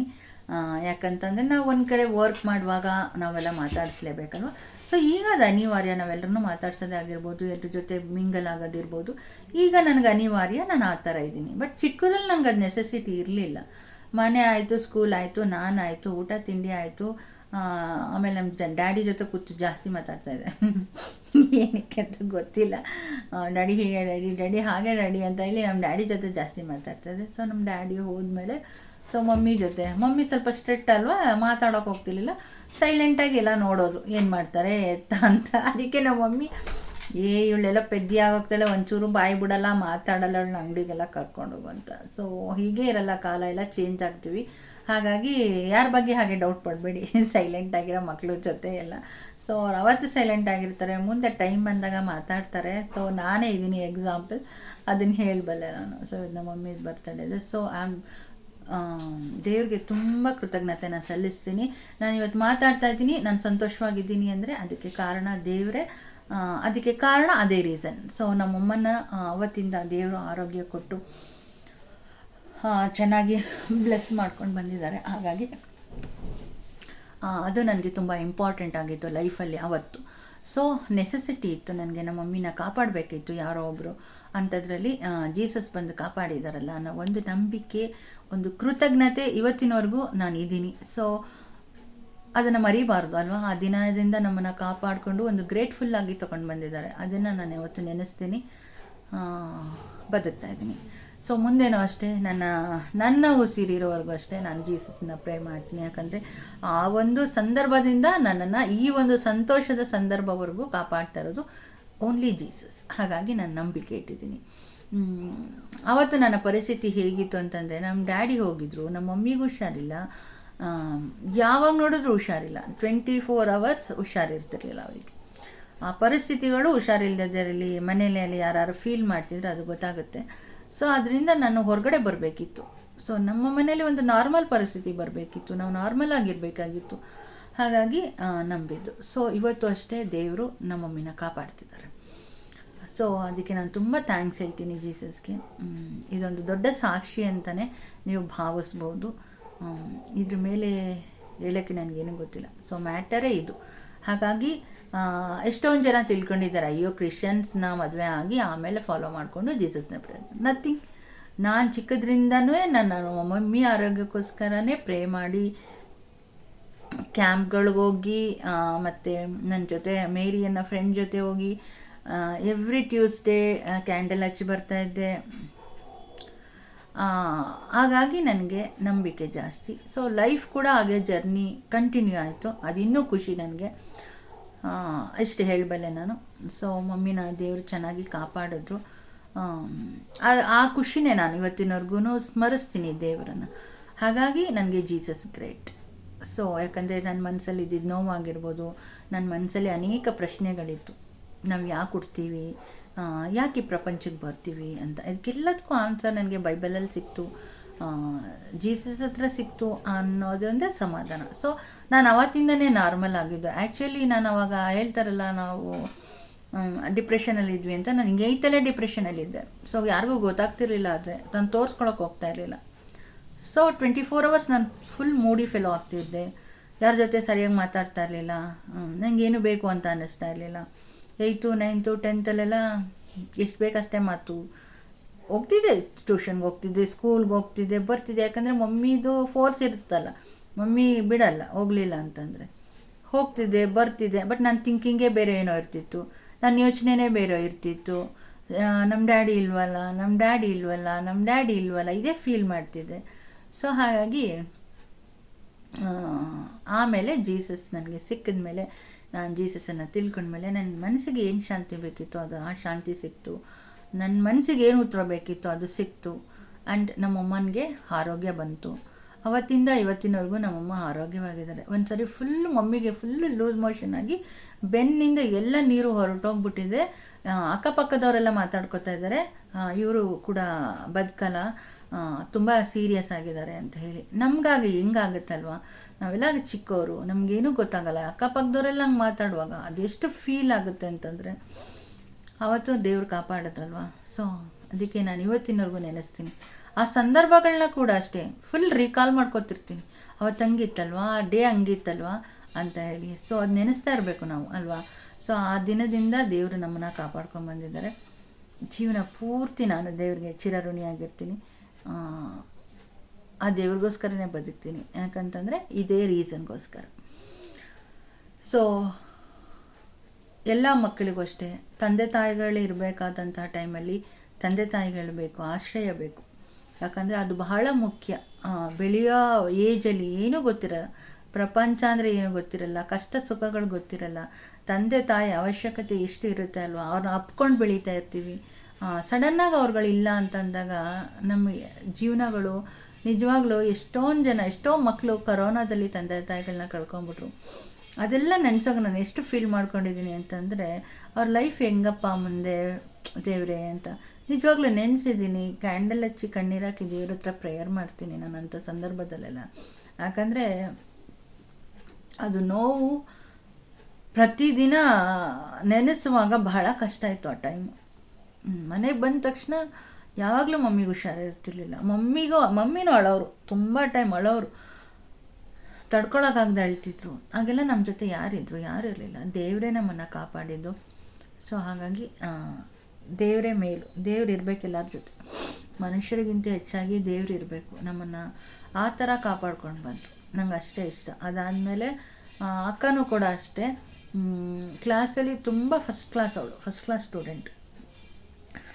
ಸರಿ ಅಂತಂದ್ಬಿಟ್ಟು ಅವಳ ಫ್ರೆಂಡ್ ಒಬ್ಳಿಗೆ ಕೆಲಸ ಸಿಕ್ಬಿಡ್ತು, ಅವಳಿಗಿಂತ ಮೊದಲು ಸಿಕ್ಬಿಟ್ಟಾಗ ಫುಲ್ ಫೀಲ್ ಮಾಡಿಕೊಂಡು ಆಮೇಲೆ ಇವಳು ಈ ಥರ ಡಿಪ್ರೆಷನ್ಗೆ ಹೋದ್ಲು. ನಾನಷ್ಟು ಫಸ್ಟ್ ಕ್ಲಾಸ್ ಸ್ಟೂಡೆಂಟು, ನಾನು ಒಂದು ಕೆಲಸಕ್ಕೆ ಹೋಗೋಕ್ಕಾಗಲಿಲ್ಲ, ಅವಳಷ್ಟು ಬೇಗ ಹೋದ್ಲಲ್ಲ ಅಂತ ಹೇಳಿ ಇವಳು ಫುಲ್ ಫೀಲ್ ಮಾಡ್ಕೊಳಕ್ಕೆ ಸ್ಟಾರ್ಟ್ ಮಾಡಿಬಿಟ್ಲು. ಅದಾದಮೇಲೆ ಅದಕ್ಕೂ ನಾನು ಜೀಸಸ್ ಹತ್ರ ಪ್ರೇಯರ್ ಮಾಡಿದೆ. ಸೊ ಏನೋ ಒಂದು ಏಪ್ರಿಲ್ ಮೇ ಅನಿಸುತ್ತೆ. ಸೊ ನವಂಬರ್ ಅಷ್ಟರಲ್ಲಿ ಡಿಸೆಂಬರ್ ಒಳಗಡೆ, ಕ್ರಿಸ್ಮಸ್ ಒಳಗಡೆ ದೇವರೇ ಅಕ್ಕಂಗೆ ಒಂದು ಕೆಲಸ ಸಿಕ್ಕ ಹಾಗಾಗಲಿ, ಸೊ ಅವಳು ನಿನ್ನ ನಂಬಲಿ ಅಂತ ಹೇಳಿ ಆಗಲೂ ಕೂಡ ನಾನು ಪ್ರೇಯರ್ ಮಾಡ್ಕೊಂಡಿದ್ದೆ. ಅದಾದಮೇಲೆ ಅವಳಿಗೆ ಹಾಗೆ ಕೆಲಸ ಸಿಕ್ತು. ನನಗೆಷ್ಟು ಖುಷಿ ಅಂತಂದರೆ, ನಾನು ಏನು ಪ್ರೇ ಮಾಡಿದ್ರು ದೇವರು ಚೆನ್ನಾಗಿ ಬ್ಲೆಸ್ ಮಾಡಿದ್ದಾರೆ. ಸೊ ಪ್ರತಿಯೊಂದರಲ್ಲೂ ಅಷ್ಟೆ. ಸೊ ಇದೇ ಥರ ಲೈಫ್ ಪಾರ್ಟ್ನರ್ ಬೇಕು, ಅದೇ ಸಕ್ಸಸ್. ಇದೇ ಥರ ಮಗಳು ಹುಟ್ಟಬೇಕು, ಅದು ಸಕ್ಸಸ್. ಸೊ ಹಾಗಾಗಿ ಅವತ್ತಿಂದ ನಾನು ಏನು ಬೇಡ್ಕೊಂಡು ನಂಬಿಕೆಯಿಂದ ಬಂದು ಸೊ ದೇವರು ಸಕ್ಸಸ್ ಮಾಡಿದ್ರು. ಸೊ ನನ್ನ ಕಷ್ಟ ಕಾಲದಲ್ಲೂ ಅಷ್ಟೇ ದೇವರು ಕೈ ಹಿಡಿದ್ರು. ಸೊ ಇಷ್ಟೆಲ್ಲ ಸಾಕ್ಷಿಗಳಿದೆ. ಆ ದೇವ್ರ ಬಗ್ಗೆ ಇವತ್ತಿನವರೆಗೂ ನಾನು ಎಲ್ಲೂ ಸಾಕ್ಷಿ ಕೊಟ್ಟಿಲ್ಲ. ಸೊ ಇವತ್ತು ಮಮ್ಮಿ ಬರ್ತ್ಡೇ ಆದ್ದರಿಂದ ಕೊಡೋ ಸಂದರ್ಭ ಬಂತು. ಯಾವಾಗಲೂ ದೇವ್ರಿಗೆ ಹೇಳ್ತಿದ್ದೆ, ದೇವರೇ ಒಂದು ಒಳ್ಳೆ ಪ್ಲಾಟ್ಫಾರ್ಮ್ ಸಿಕ್ಕಲಿ, ನಾನು ತುಂಬ ಚೆನ್ನಾಗಿ ಸಾಕ್ಷಿ ಹೇಳಬೇಕು ನಿನ್ನ ವಿಷಯವಾಗಿ ಅಂತ. ಸೊ ನನಗೆ ಹೊರಗಡೆ ಎಲ್ಲೋ ನಿಂತು ಹೇಳಿ ಸಾಕ್ಷಿನ ಕೊಡಬೇಕು ಅಂತಿದ್ದೆ. ಬಟ್ ಇವತ್ತು ನನ್ನದೇ ಆದ ಚಾನಲ್ ಕೊಟ್ಟಿದ್ದಾರೆ ದೇವರು. ಸೊ ಅದರಲ್ಲೇ ದೇವ್ರ ಬಗ್ಗೆ ನಾನು ಹೇಳ್ಕೊಬೋದಲ್ವ. ಸೊ ತುಂಬಾ ಖುಷಿ ಆಗುತ್ತೆ ಇದನ್ನೆಲ್ಲ ನೆನೆಸ್ಕೊಳ್ಳುವಾಗ. ಸೊ ಇಷ್ಟೇ. ಸೊ ನಾನು ದೇವ್ರಿಗೆ ತುಂಬ ಥ್ಯಾಂಕ್ಸ್ಫುಲ್ ಆಗಿರ್ತೀನಿ. ಸೊ ಈ ಜರ್ನಿ ನನ್ನ ಜೀಸಸ್ ಹತ್ರ ಕರ್ಕೊಂಡು ಬಂದಿದ್ದು. ಸೊ ನಾನು ಜೀಸಸ್ ಹತ್ರ ತಿಳ್ಕೊಳ್ಳೋದಕ್ಕೆ ನನ್ನ ಕ್ಲಾಸ್ಮೇಟ್ ಜಾನ್ ಬಾಬುಯಿಂದ ಇವತ್ತು ನೆನೆಸ್ಕೊಳ್ಳೋಕೆ ಹೆಂಗಾಯಿತು. ಸೊ ಅದೆಲ್ಲ ನೆನೆಸ್ಬೇಕು ನಾವು, ಯಾರಿಂದ ದಾರಿ ಆಯಿತು ಮತ್ತು ಹೇಗಿದ್ವಿ ಅಲ್ವಾ ನಾವೆಲ್ಲ ಅಂತ ಹೇಳಿ ನೆನೆಸ್ಕೊತಾನೆ ಬದುಕಬೇಕು. ಇವತ್ತು ಅಷ್ಟೇ ನಾನು ಹೇಳ್ತೀನಿ. ಸೊ ಮಮ್ಮಿ ನಮಗೋಸ್ಕರನೇ ಲೈಫನ್ನು ಲೀಡ್ ಮಾಡಿ ನಮಗೋಸ್ಕರನೇ ಬದುಕಿದಂಥವ್ರು, ನಮ್ಮನ್ನು ಒಂದೊಂದು ನೆಲೆಯಾಗಿ ನಿಲ್ಲಿಸಿ ಇವತ್ತಿನವ್ರಿಗೂ ಅಷ್ಟೇ. ನನ್ನ ಕಷ್ಟ, ನಮ್ಮ ಅಕ್ಕನ ಕಷ್ಟ, ನನ್ನ ತಮ್ಮನ ಕಷ್ಟ ಅಂದರೆ ನಮ್ಮ ಜೊತೆ ನಿಂತಿರೋದು ನಮ್ಮ ಮಮ್ಮಿ. ಸೊ ನೆನೆಸುವಾಗ ಗ್ರೇಟ್ಫುಲ್ ಮಮ್ಮಿ ಅಂತ ಅನಿಸುತ್ತೆ. ಅಂಥ ತಾಯಿಯನ್ನು ಪಡೆಯೋದಕ್ಕೆ ನಾವು ಪುಣ್ಯ ಮಾಡಿದ್ವಿ. ಅಂಥ ತಾಯಿಯನ್ನು ಉಳಿಸ್ಕೊಳ್ಳೋದು ನಮ್ಮ ಕರ್ತವ್ಯ ಅಲ್ವಾ. ಸೊ ಹಾಗಾಗಿ ನಾನು ದೇವ್ರ ಹತ್ರ ತುಂಬ ಬೇಡ್ತಾ ಇದ್ದೆ. ಸೊ ಅಷ್ಟು ಒಳ್ಳೆ ಮಮ್ಮಿನ ನಮಗೆ ಕೊಟ್ಟಿದ್ದಾರೆ. ಸೊ ನಮ್ಮ ಜೊತೆ ಇರಬೇಕು, ಕೊಟ್ಟ ಮೇಲೆ ನಮ್ಮ ಜೊತೆ ಕೊಡಬೇಕು, ದೇವ್ರು ಇರಿಸ್ಬೇಕು ಅನ್ನೋದು ನನ್ನ ವಾದ. ಹಾಗೆ ದೇವರು ಕಾಪಾಡ್ಕೊಂಡು ಬಂದರು. ಸೊ ಅದೇ ಸಮಾಧಾನದಲ್ಲಿ ನಾನು ಇವತ್ತಿನವರೆಗೂ ಬದುಕ್ತಾ ಇದ್ದೀನಿ. ನಾನು ಏನೇ ಹ್ಯಾಪಿಯಾಗಿದ್ದೀನಿ ಅಂತಂದರೂ ಅದಕ್ಕೆ ಕಾರಣ ಜೀಸಸ್. ಇವತ್ತಿನವರೆಗೂ ನಮ್ಮ ಮಮ್ಮಿನ ಕಾಪಾಡ್ಕೊಂಡು ಬರ್ತಿದ್ದಾರಲ್ಲ, ಸೊ ಅದು ಒಂದು ಗ್ರೇಟ್ಫುಲ್ ಥ್ಯಾಂಕ್ಸ್ ಜೀಸಸ್ಗೆ. ಇದೊಂದು ಸಾಕ್ಷಿ ಮೂಲಕ ನಮ್ಮ ಮಮ್ಮಿ ಬರ್ತ್ಡೇ ಇವತ್ತಿದೆ. ಸೊ ಇನ್ನೂ ದೇವ್ರು ಚೆನ್ನಾಗಿ ಇನ್ನೂ ನಮ್ಮ ಮಮ್ಮಿನ ಬ್ಲೆಸ್ ಮಾಡಲಿ, ನಮ್ಮ ಮಮ್ಮಿನ ಕಾಪಾಡಲಿ, ಹಾಗೆ ನಮ್ಮ ಮಮ್ಮಿ ಜೊತೆ ಇರಲಿ ಅನ್ನೋದು ನನ್ನ ಆಸೆ. ಸೊ ದೇವ್ರು ಕಾಪಾಡ್ತಾರೆ ಪ್ರತಿಯೊಂದು ಕ್ಷಣ, ಪ್ರತಿಯೊಂದು ದಿನ. ನಾವು ನಮ್ಮ ಮಮ್ಮಿ ಜೊತೆ ಇಲ್ಲ, ಸೊ ದೂರ ಇದ್ದೀವಿ ಎಲ್ಲರೂ ಕೂಡ. ಸೊ ಆದರೂ ದೇವ್ರು ಅವ್ರ ಜೊತೆ ಇರ್ತಾರೆ. ಆ ನಂಬಿಕೆ ಮೇಲೆ ಪ್ರೇಯರ್ ಮಾಡ್ತೀನಿ ಎವ್ರಿ ಡೇ. ಆ ನಂಬಿಕೆ ಮೇಲೆ ಪ್ರೇಯರ್ ಮಾಡಿ ಮಲಗ್ತೀನಿ. ಅದೇ ನನ್ನನ್ನು ನಡ್ಸ್ಕೊಂಡು ಹೋಗ್ತಿದೆ. ಸೊ ಇಷ್ಟು ಹೇಳಬಲ್ಲೆ ನಾನು. ಹಾಗಾಗಿ ನಮ್ಮ ಮಮ್ಮಿನ ಕಾಪಾಡ್ತಾ ಇರೋದು ಜೀಸಸ್ ಅಂತಾನೆ ನಂಬಿ ಬದುಕ್ತಾ ಇರೋಳು ನಾನು. ಹಾಗಾಗಿ ನನಗೆ ಜೀಸಸ್ ಬೇಕು, ನಮ್ಮ ಮಮ್ಮಿ ಬೇಕು. ಸೊ ನಮ್ಮ ಡ್ಯಾಡಿ ಇಲ್ಲ, ಬಟ್ ಡ್ಯಾಡಿನ ಒಂದಿನ ಕೊಡ್ತಾರೆ ಜೀಸಸ್ ಅನ್ನೋ ನಂಬಿಕೆ ನನಗಿದೆ. ಸೊ ಹೇಗೆ ಕೊಡ್ತಾರೆ, ಯಾಕೆ ಕೊಡ್ತಾರೆ ಅಂತೆಲ್ಲ ನೀವು ಬೈಬಲ್ ಓದ್ಕೊಳ್ಳಿ. ನಾನು ಜಾಸ್ತಿ ಎಲ್ಲ ಹೇಳೋಕ್ಕಾಗಲ್ಲ. ಸೊ ನನ್ನ ಮನಸ್ಸಿಗೆ ಸಿಕ್ಕಿದಂಥ ನೆಮ್ಮದಿ ಅದು ಜೀಸಸ್ ಕಡೆಯಿಂದ ಸಿಕ್ತು. ಹಾಗಾಗಿ ನಮ್ಗೆ ಒಳ್ಳೆಯದು ಜೀಸಸ್ ಕಡೆಯಿಂದ ಆಯಿತು. ನಾವು ನಂಬೋದ್ರಲ್ಲಿ ಏನು ಅತಿಶಯ ಇಲ್ಲ. ಸೊ ಹಾಗಾಗಿ ನಾನು ದೇವ್ರನ್ನ ನಂಬ್ತಾ ಇದ್ದೀನಿ. ಕಷ್ಟ ಇದ್ದೇ ಇರುತ್ತೆ ಜೀವನದಲ್ಲಿ, ಕಷ್ಟ ಇಲ್ಲದೆ ಜೀವನ ಮಾಡೋಕ್ಕೆ ಆಗಲ್ಲ. ಸೊ ನೆಮ್ಮದಿ ಇರಬೇಕು. ಯಾವುದೇ ಏನೇ ಇರಲಿ ಅದನ್ನು ನಿಭಾಯಿಸೋದಕ್ಕಾಗಲಿ ದೇವ್ರ ಜೊತೆ ಇರಬೇಕು. ಯಾವುದೇ ಕ್ಷಣಗಳನ್ನ ಗೆಲ್ಲಬೇಕಾದ್ರೆ ದೇವ್ರು ನಮ್ಮ ಜೊತೆ ಇರಬೇಕು. ಅಷ್ಟು ಮಾತ್ರ ನಂಬಿಕೆಯಿಂದ ನಾನು ಬದುಕ್ತಿದ್ದೀನಿ. ಸೊ ಇವತ್ತಿನ ದಿನ ಮಮ್ಮಿ ಬರ್ತ್ಡೇನ ಸೊ ನಿಜವಾಗ್ಲೂ ಖುಷಿಯಿಂದ ದೇವ್ರು ಬ್ಲೆಸ್ ಮಾಡಲಿ, ಆಶೀರ್ವದಿಸಿರ್ತಾರೆ ಅಂತ ನಾನು ಕೂಡ ಪ್ರೇ ಮಾಡಿಕೊಂಡೆ ನಿಮ್ಮ ಜೊತೆ ಇಷ್ಟು ಹಂಚ್ಕೊಳ್ಳೋಕ್ಕೆ ಬಂದೆ. ನಮ್ಮ ಡ್ಯಾಡಿ ಕಷ್ಟದಲ್ಲಾಗ್ಬೋದು, ಸುಖದಲ್ಲಾಗ್ಬೋದು, ಅವರೆಲ್ಲ ಕಷ್ಟಪಟ್ಕೊಂಡೇ ಬೆಳ್ಕೊಂಡು ಬಂದವರು. ಯಾರು ಏನು ನಮ್ಮ ಮನೇಲಿ ಸುಖದ ಸುಪ್ಪತ್ತಿಲಿ ನಮ್ಮ ತಾತ ಇದ್ರಂತೆ. ಸೊ ತಾತನ ಕಾಲದಲ್ಲೇ ಎಲ್ಲ ಕಂಪ್ಲೀಟಾಗಿ ಸುಖನ ಅನುಭವಿಸ್ಕೊಂಡು ಹೋದರು. ಯಾವುದೇ ಆಸ್ತಿ ಇರಲಿಲ್ಲ, ಎಲ್ಲ ಅವರವರೇ ಕರಗಿಸೋದ್ರು. ಸೊ ಅದಾದಮೇಲೆ ನಮ್ಮ ತಂದೆ ತಾಯಿ ಎಲ್ಲ ಅವ್ರು ಕಷ್ಟಪಟ್ಟೆ ಬೆಳೆದಿದ್ದು. ಅವ್ರು ಓದ್ಕೊಂಡು ಅವ್ರ ಕಾಲ ಮೇಲೆ ನಿಂತ್ಕೊಂಡು, ಮಮ್ಮಿನೂ ಅಷ್ಟೇ ನಮ್ಮ ಡ್ಯಾಡಿ ಏನು ತಂದು ಕೊಡ್ತಿದ್ದೋ ಅದರಲ್ಲೇ ಲೈಫ್ ಲೀಡ್ ಮಾಡಿಕೊಂಡು ಬೆಳೆಸಿದ್ರು. ಅದಾದಮೇಲೆ ಇದೆಯಲ್ಲ 800 ರೂಪೀಸಲ್ಲಿ ನಾವು ಬದುಕಿದಂತಹ ಜೀವನ, ಅದನ್ನ ಕ್ಷಣ ಕ್ಷಣಕ್ಕೂ ನೆನೆಸ್ಕೊತೀನಿ ನಾನು. ಸೊ ಆ ದಿನಗಳನ್ನೆಲ್ಲ ನಾವು ಫೇಸ್ ಮಾಡ್ಕೊಂಡು ಬರುವಾಗ ಮನೆಯಲ್ಲಿ ಏನಿದ್ರೂ ಅಡ್ಜಸ್ಟ್ ಮಾಡ್ಕೋತಾ ಇದ್ವಿ, ಏನಿಲ್ಲ ಅಂದರೂ ಅಡ್ಜಸ್ಟ್ ಮಾಡ್ಕೋತಿದ್ವಿ. ಅವರು ಅಷ್ಟೇ ಆಸ್ತಿ ಸಂಪಾದನೆ ಮಾಡಬೇಕು ಹಾಗೆ ಹೀಗೆಲ್ಲ, ಜಸ್ಟ್ ಮಕ್ಕಳನ್ನ ಬೆಳೆಸಬೇಕು, ಮಕ್ಕಳನ್ನ ಓದಿಸ್ಬೇಕು, ಅವ್ರಿಗೇನು ಬೇಕೋ ಆ ಟೈಮ್ಗೆ ಊಟ ಮಾಡೋದಕ್ಕಾಗಲಿ ತಿಂಡಿ ತಿನ್ನೋದಕ್ಕಾಗಲಿ ಅಷ್ಟನ್ನೇ ನೋಡ್ಕೊಂಡು ಬಂದರು. ಅವರು ಬೇರೆ ಏನೋ ನಾವು ಬೇರೆದು ಮಾಡಬೇಕು ಅಂತ ಹೇಳಿ ಕೈ ಸುಟ್ಕೊಳ್ಳೋದಾಗಲಿ ಅದೆಲ್ಲ ಮಾಡ್ಕೊಳ್ಳಿಲ್ಲ. ಸೊ ನಮಗೋಸ್ಕರನೇ ಬದುಕಿದ್ರು. ಸೊ ನಮಗೋಸ್ಕರನೇ ಬದುಕ್ತಿದ್ದಾರೆ ಅಂತ ಅನ್ನುವಾಗ ಅವ್ರು ನಮ್ಮ ಜೊತೆ ಇರಬೇಕಲ್ವ. ಸೊ ಅದು ನನ್ನ ಒಂದು ಅನಿಸಿಕೆ. ಹಾಗಾಗಿ ದೇವ್ರ ಹತ್ರ ಬೇಡಿ ನಮ್ಮ ಮಮ್ಮಿನ ಬದುಕಿಸ್ಕೊಂಡು ಇವತ್ತಿನವರೆಗೂ ಒಂದು ಸಂತೋಷವಾಗಿದ್ದೀನಿ ಅಂತಂದರೆ ಅದಕ್ಕೆ ಜೀಸಸ್ ಕಾರಣ. ಸೊ ಯಾರು ಏನಾರು ಹೇಳ್ಕೊಳ್ಳಿ, ನಮ್ಮ ಭಕ್ತಿ ನಮಗೆ, ನಾವು ಯಾವ ಥರ ಪ್ರೇ ಮಾಡಿದ್ರು ಜೀಸಸ್ಗೆ ತಲುಪುತ್ತೆ, ದೇವರಿಗೆ ತಲುಪುತ್ತೆ. ಸೊ ನಾವು ಹೀಗೆ ಮಾಡಬೇಕು ಹಾಗೇ ಮಾಡಬೇಕು ಅಂತ ಇಲ್ಲ. ಸೊ ಬೈಬಲಲ್ಲಿ ಒಂದಷ್ಟು ರಿಸ್ಟ್ರಿಕ್ಷನ್ಸ್ ಹಾಕಿ ಜನಗಳನ್ನ ಬೆಳೆಸ್ತಾರೆ. ಆ ರಿಸ್ಟ್ರಿಕ್ಷನ್ಸ್ ನಂಗೆ ಇಷ್ಟ ಇಲ್ಲ ಅಷ್ಟೇ. ಬಟ್ ನನ್ನ ಹೃದಯ ಮಾತ್ರ ಜೀಸಸ್ ಕಡೆ ಯಾವಾಗಲೂ ಮಿಡಿಯುತ್ತೆ. ಹಾಗಾಗಿ ನನ್ನ ವೇನಲ್ಲಿ ನಾನು ಜೀಸಸನ್ನು ಪ್ರೇಯರ್ ಮಾಡ್ಕೊಂಡು ಹೋಗ್ತಾ ಇದ್ದೀನಿ. ಸೊ ಬೇರೆಯವರಿಗೆ ದುಃಖ ಮಾಡೋದಾಗಲಿ ಅಥವಾ ಕಷ್ಟ ಕೊಡೋದಾಗಲಿ ನನ್ನ ಹತ್ರ ಇಲ್ಲ. ಆ್ಯಂಡ್ ನಾನು ಅಂಥ ಸಿಚುಯೇಷನ್ಗಳಿಗೆ ಹೋಗಲ್ಲ, ಏನೂ ಮಾಡಲ್ಲ. ನನ್ನ ಪಾಡಿಗೆ ನಾನು ಸೈಲೆಂಟ್ ಆಗಿಬಿಡ್ತೀನಿ. ಅದಷ್ಟು ಮಾತ್ರ ನಾನು ಹೇಳ್ಬೋದು. ಸೊ ದೇವ್ರು ಇದ್ದಾರೆ. ಸೊ ದೇವ್ರು ಅವತ್ತು ನಮ್ಮ ಮಮ್ಮಿನ ಕಾಪಾಡೋದು. ನಾನು ಇವತ್ತು ಈ ಚಾನಲ್ ಮೂಲಕ ಹೇಳೋದಿಷ್ಟೇ, ಯಾರೆಲ್ಲ ಫ್ಯಾಮಿಲಿಗಳಲ್ಲಿ ತಂದೆ ತಾಯಿ ಆರೋಗ್ಯಕ್ಕೋಸ್ಕರ ನಿಜವಾಗ್ಲೂ ಕಷ್ಟಪಡ್ತಾಯಿದ್ರು ದಯವಿಟ್ಟು ದೇವ್ರ ಹತ್ರ ಪ್ರಾರ್ಥನೆ ಮಾಡ್ಕೊಳ್ಳಿ. ದೇವರಿದ್ದಾರೆ, ಸೊ ಕಾಪಾಡ್ತಾರೆ ಅನ್ನೋ ನಂಬಿಕೆ ನನಗಿದೆ. ಹಾಗಾಗಿ ಇದೊಂದು ನಂಬಿಕೆಯನ್ನು ನಾನು ನಿಮ್ಮ ಹತ್ರ ಹೇಳಬಹುದು ಹೊರತು ಹೆಚ್ಚಾಗಿ ಹೇಳೋದಕ್ಕೆ ಸಮಯ ಬರಬೇಕೋ ಅಥವಾ ಏನೋ ನನಗೆ ಗೊತ್ತಿಲ್ಲ. ನಾನು ಜಾಸ್ತಿ ಹೇಳೋಕ್ಕೆ ಹೋಗಲ್ಲ. ಯಾಕಂತಂದರೆ ನನಗೆ ಯಾವಾಗಲೂ ನನ್ನ ಮನಸ್ಸು ಹೇಳುತ್ತೆ, ನಿನಗೆ ನೀನು ನಂಬಿದ್ಯಾ, ನಿನಗೆ ಸಾಕು ಅಷ್ಟೇ, ಅದು ಬೇರೆ ಕಡೆ ಹೇಳೋದು ಬೇಕಾಗಿಲ್ಲ ಅಂತ ಅನಿಸುತ್ತೆ. ಹಾಗಾಗಿ ನಾನು ಅವಾಯ್ಡ್ ಮಾಡ್ಕೊಂಡ್ಬಿಡ್ತೀನಿ, ಹೇಳೋಕ್ಕೆ ಹೋಗಲ್ಲ. ಯಾಕಂತಂದರೆ ಎಲ್ಲರಿಗೂ ಒಂದೇ ವಾದ ಇಷ್ಟ ಆಗಲ್ಲ, ಎಲ್ಲರಿಗೂ ಒಬ್ಬರೇ ದೇವ್ರು ಇಷ್ಟ ಆಗಲ್ಲ ಅಲ್ವಾ. ನಾನಾ ಥರ ದೇವ್ರುಗಳು ಇಷ್ಟ ಆಗ್ತಾರೆ. ಹಾಗಾಗಿ ನಾನು ದೇವ್ರ ವಿಷಯದಲ್ಲಿ ನಾನೆಲ್ಲೂ ಮಾತಾಡೋಕ್ಕೆ ಹೋಗಲ್ಲ. ನಮಗೆ ಇಷ್ಟವಾಗಿರೋ ದೇವರು ನಮಗೆ ಹೆಚ್ಚು, ನಿಮಗೆ ಇಷ್ಟವಾಗಿರೋ ದೇವರು ನಿಮ್ಗೆ ಹೆಚ್ಚಾಗಿರ್ತಾರೆ. ಬಟ್ ನನ್ನ ಒಂದು ಸಾಕ್ಷಿ ಅಷ್ಟೇ ಇದು. ಸೊ ಅವತ್ತಿಂದ ನಂಬಿಕೊಂಡು ನಮ್ಮಮ್ಮನ ಉಳಿಸ್ಕೊಂಡು ಕಾಪಾಡಿಕೊಂಡು ಬಂದಿದ್ದೀನಿ. ಅಂದರೆ ಅದು ನನ್ನ ನಂಬಿಕೆ. ಜೀಸಸ್ ಮೇಲಿರೋ ಒಂದು ಪ್ರೀತಿ ನನ್ನನ್ನು ಇಷ್ಟವರೆಗೂ ತೊಗೊಂಡು ಬಂತು. ಹಾಗಾಗಿ ಅದನ್ನು ನಾನು ಸಾಕ್ಷಿ ಥರ ಹೇಳ್ತಾ ಇದ್ದೀನಿ ಅಷ್ಟೇ. ಸೊ ಇದು ಅಡ್ವೈಸ್ ಅಲ್ಲ, ಅದು ನೀವು ತಗೋಬೇಕೋ ಬಿಡಬೇಕೋ ಅದು ನಿಮಗೆ ಬಿಟ್ಟಿದ್ದಷ್ಟೇ. ಹಾಗಾಗಿ ನನ್ನ ನಂಬಿಕೆ ಅಷ್ಟೇ ಅದು. ನನ್ನ ಕಷ್ಟದ ಟೈಮು ಅಷ್ಟು ಬಹಳ ಇತ್ತು. ಹಾಗಾಗಿ ಅದನ್ನ ನೆನೆಸಿ ನಾನು ಬಂದಿದ್ದೀನಿ. ನಾನು ಅದನ್ನ ಫಾಲೋ ಮಾಡ್ತಾಯಿದ್ದೀನಿ ಅಷ್ಟೇ. ಅದು ನನಗೆ ಬಿಟ್ಟಿದ್ದು. ಸೊ ಓಕೆ ಫ್ರೆಂಡ್ಸ್, ಇವತ್ತು ಈ ಥರ ಆಯಿತು. ಇದನ್ನು ನಾನು ನಿಮ್ಮ ಜೊತೆ ಶೇರ್ ಮಾಡ್ಕೋಬೇಕು ಅಂತ ಬಂದೆ. ಲೈಫಲ್ಲಿ ಅಷ್ಟೆಲ್ಲ ಕಷ್ಟಪಟ್ಟು ಅಷ್ಟೆಲ್ಲ ದಿನಗಳನ್ನ ಎದುರಿಸ್ಕೊಂಡು ಬರುವಾಗ ಸೊ ದೇವ್ರು ಬೇಕಾಗುತ್ತೆ. ಸೊ ದೇವ್ರು ಇರಬೇಕು, ದೇವ್ರು ನಮ್ಮ ಜೊತೆ ನಿಲ್ಲಬೇಕು. ಹಾಗಾಗಿ ದೇವ್ರು ನಿಜವಾಗ್ಲೂ ಅದ್ಭುತವಾಗಿ ಕಾಪಾಡಿದ್ರು ನಮ್ಮನ್ನು. ಅವತ್ತಿಂದ ಇವತ್ತಿನವರೆಗೂ ಅದ್ಭುತವಾಗಿ ಕಾಪಾಡ್ತಿದ್ದಾರೆ. ಅಷ್ಟು ಸಾಕು ಲೈಫಲ್ಲಿ, ಪ್ರಪಂಚದಲ್ಲಿ ಬದುಕೋದಕ್ಕೆ ಅಲ್ವಾ. ಸೊ ನಾನು ತುಂಬ ಹ್ಯಾಪಿಯಾಗಿ ಬದುಕ್ತಾ ಇದ್ದೀನಿ. ನಾನು ಹ್ಯಾಪಿಯಾಗಿದ್ದೀನಿ ಅಂತಂತಂದರೆ ಆಸ್ತಿ ಅಂತಸ್ತಲ್ಲ. So this is the real fact. ನಮ್ಮಮ್ಮನ್ನ ಆ ದಿನಗಳಿಂದ ಅಷ್ಟು ಕಷ್ಟದಿಂದ ಪಾರು ಮಾಡಿ ಇವತ್ತು ನಾವು ಸಂತೋಷವಾಗಿದ್ದೀವಿ. ನಮ್ಮಮ್ಮ ನಮ್ಮ ಜೊತೆ ಇದ್ದಾರೆ ಅನ್ನೋ ಒಂದು ನಂಬಿಕೆನೇ. ಸೊ ಹಾಗಾಗಿ ನಾನು ಖುಷಿಯಾಗಿ ಬದುಕ್ತಾ ಇದ್ದೀನಿ ಅಂದರೆ ಅದಕ್ಕೆ ಕಾರಣ ಜೀಸಸ್ ಅಷ್ಟೆ. ಇಷ್ಟೆಲ್ಲ ಪ್ರಾಬ್ಲಮ್ಗಳನ್ನ ನಾವು ಎದುರಿಸ್ಕೊಂಡು ಬಂದಿರ್ತೀವಿ. ನಾವು ಯಾರ ಹತ್ರನೂ ಹೇಳ್ಕೊಂಡಿರಲ್ಲ ಅಲ್ವಾ, ನಮ್ಮ ಮನೇಲಿ ಈ ಥರ ಕಷ್ಟ ಇತ್ತು, ಹಾಗಿತ್ತು ಹೀಗಿತ್ತು ಅಂತ. ಬಟ್ ನಮ್ಮನ್ನು ನೋಡೋರು ಅವ್ರು ಏನಾರು ಒಂದು ಅರ್ಥೈಸ್ಕೊಂಡು ಮಾತಾಡಿರ್ತಾರೆ ಅಥವಾ ಬೇರೆ ಥರ ಅರ್ಥ ಮಾಡ್ಕೊಂಡಿರ್ತಾರೆ. ಬಟ್ ರಿಯಲ್ ಫ್ಯಾಕ್ಟ್ ಏನಂತ ನಾವು ಹೇಳ್ದಾಗಲೇ ಗೊತ್ತಾಗೋದು. ಹಾಗಾಗಿ ಇವತ್ತು ಎಲ್ಲದಕ್ಕೂ ಒಂದು ಒಳ್ಳೆ ಸಂದರ್ಭ ಕೂಡ ಬಂತು ಅಂತ ಹೇಳಿ ನಾನು ಇದನ್ನು ಶೇರ್ ಮಾಡ್ಕೊತಾ ಇದ್ದೀನಿ. So wish you happy birthday mummy and many more happy returns of the day ನಿಮ್ಮ ಲೈಫಲ್ಲಿ ಬರಲಿ. ದೇವ್ರು ನಿಮ್ಮನ್ನ ಕಾಪಾಡ್ತಾರೆ. ಸೊ ಆ ನಂಬಿಕೆ ನನಗಿದೆ. ದೇವ್ರು ನಿಮ್ಮನ್ನ ಆಶೀರ್ವದಿಸ್ತಾರೆ. ನೀವು ಕೂಡ ದೇವ್ರನ್ನ ನಂಬಿ.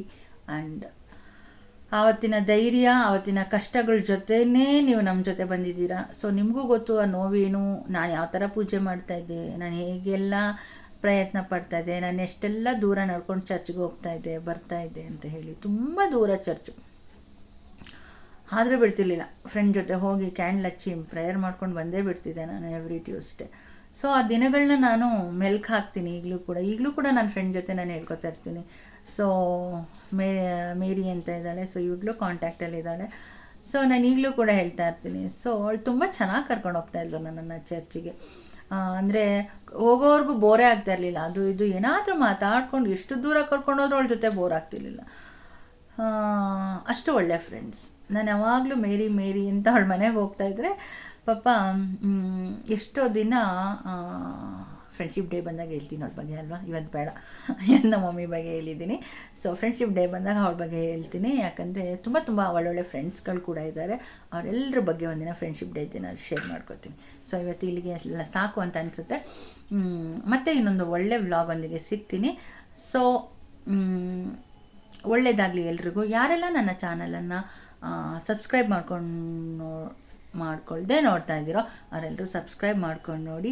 ಹೀಗೆ ನನ್ನ ಚಾನಲನ್ನು ಪ್ರೋತ್ಸಾಹ ಮಾಡಿ, ಹೀಗೆ ವಿಷಯಗಳನ್ನ ಹಂಚ್ಕೋತಾ ಇರೋಣ, ಚೆನ್ನಾಗಿ ಬದುಕೋಣ. Thank you so much.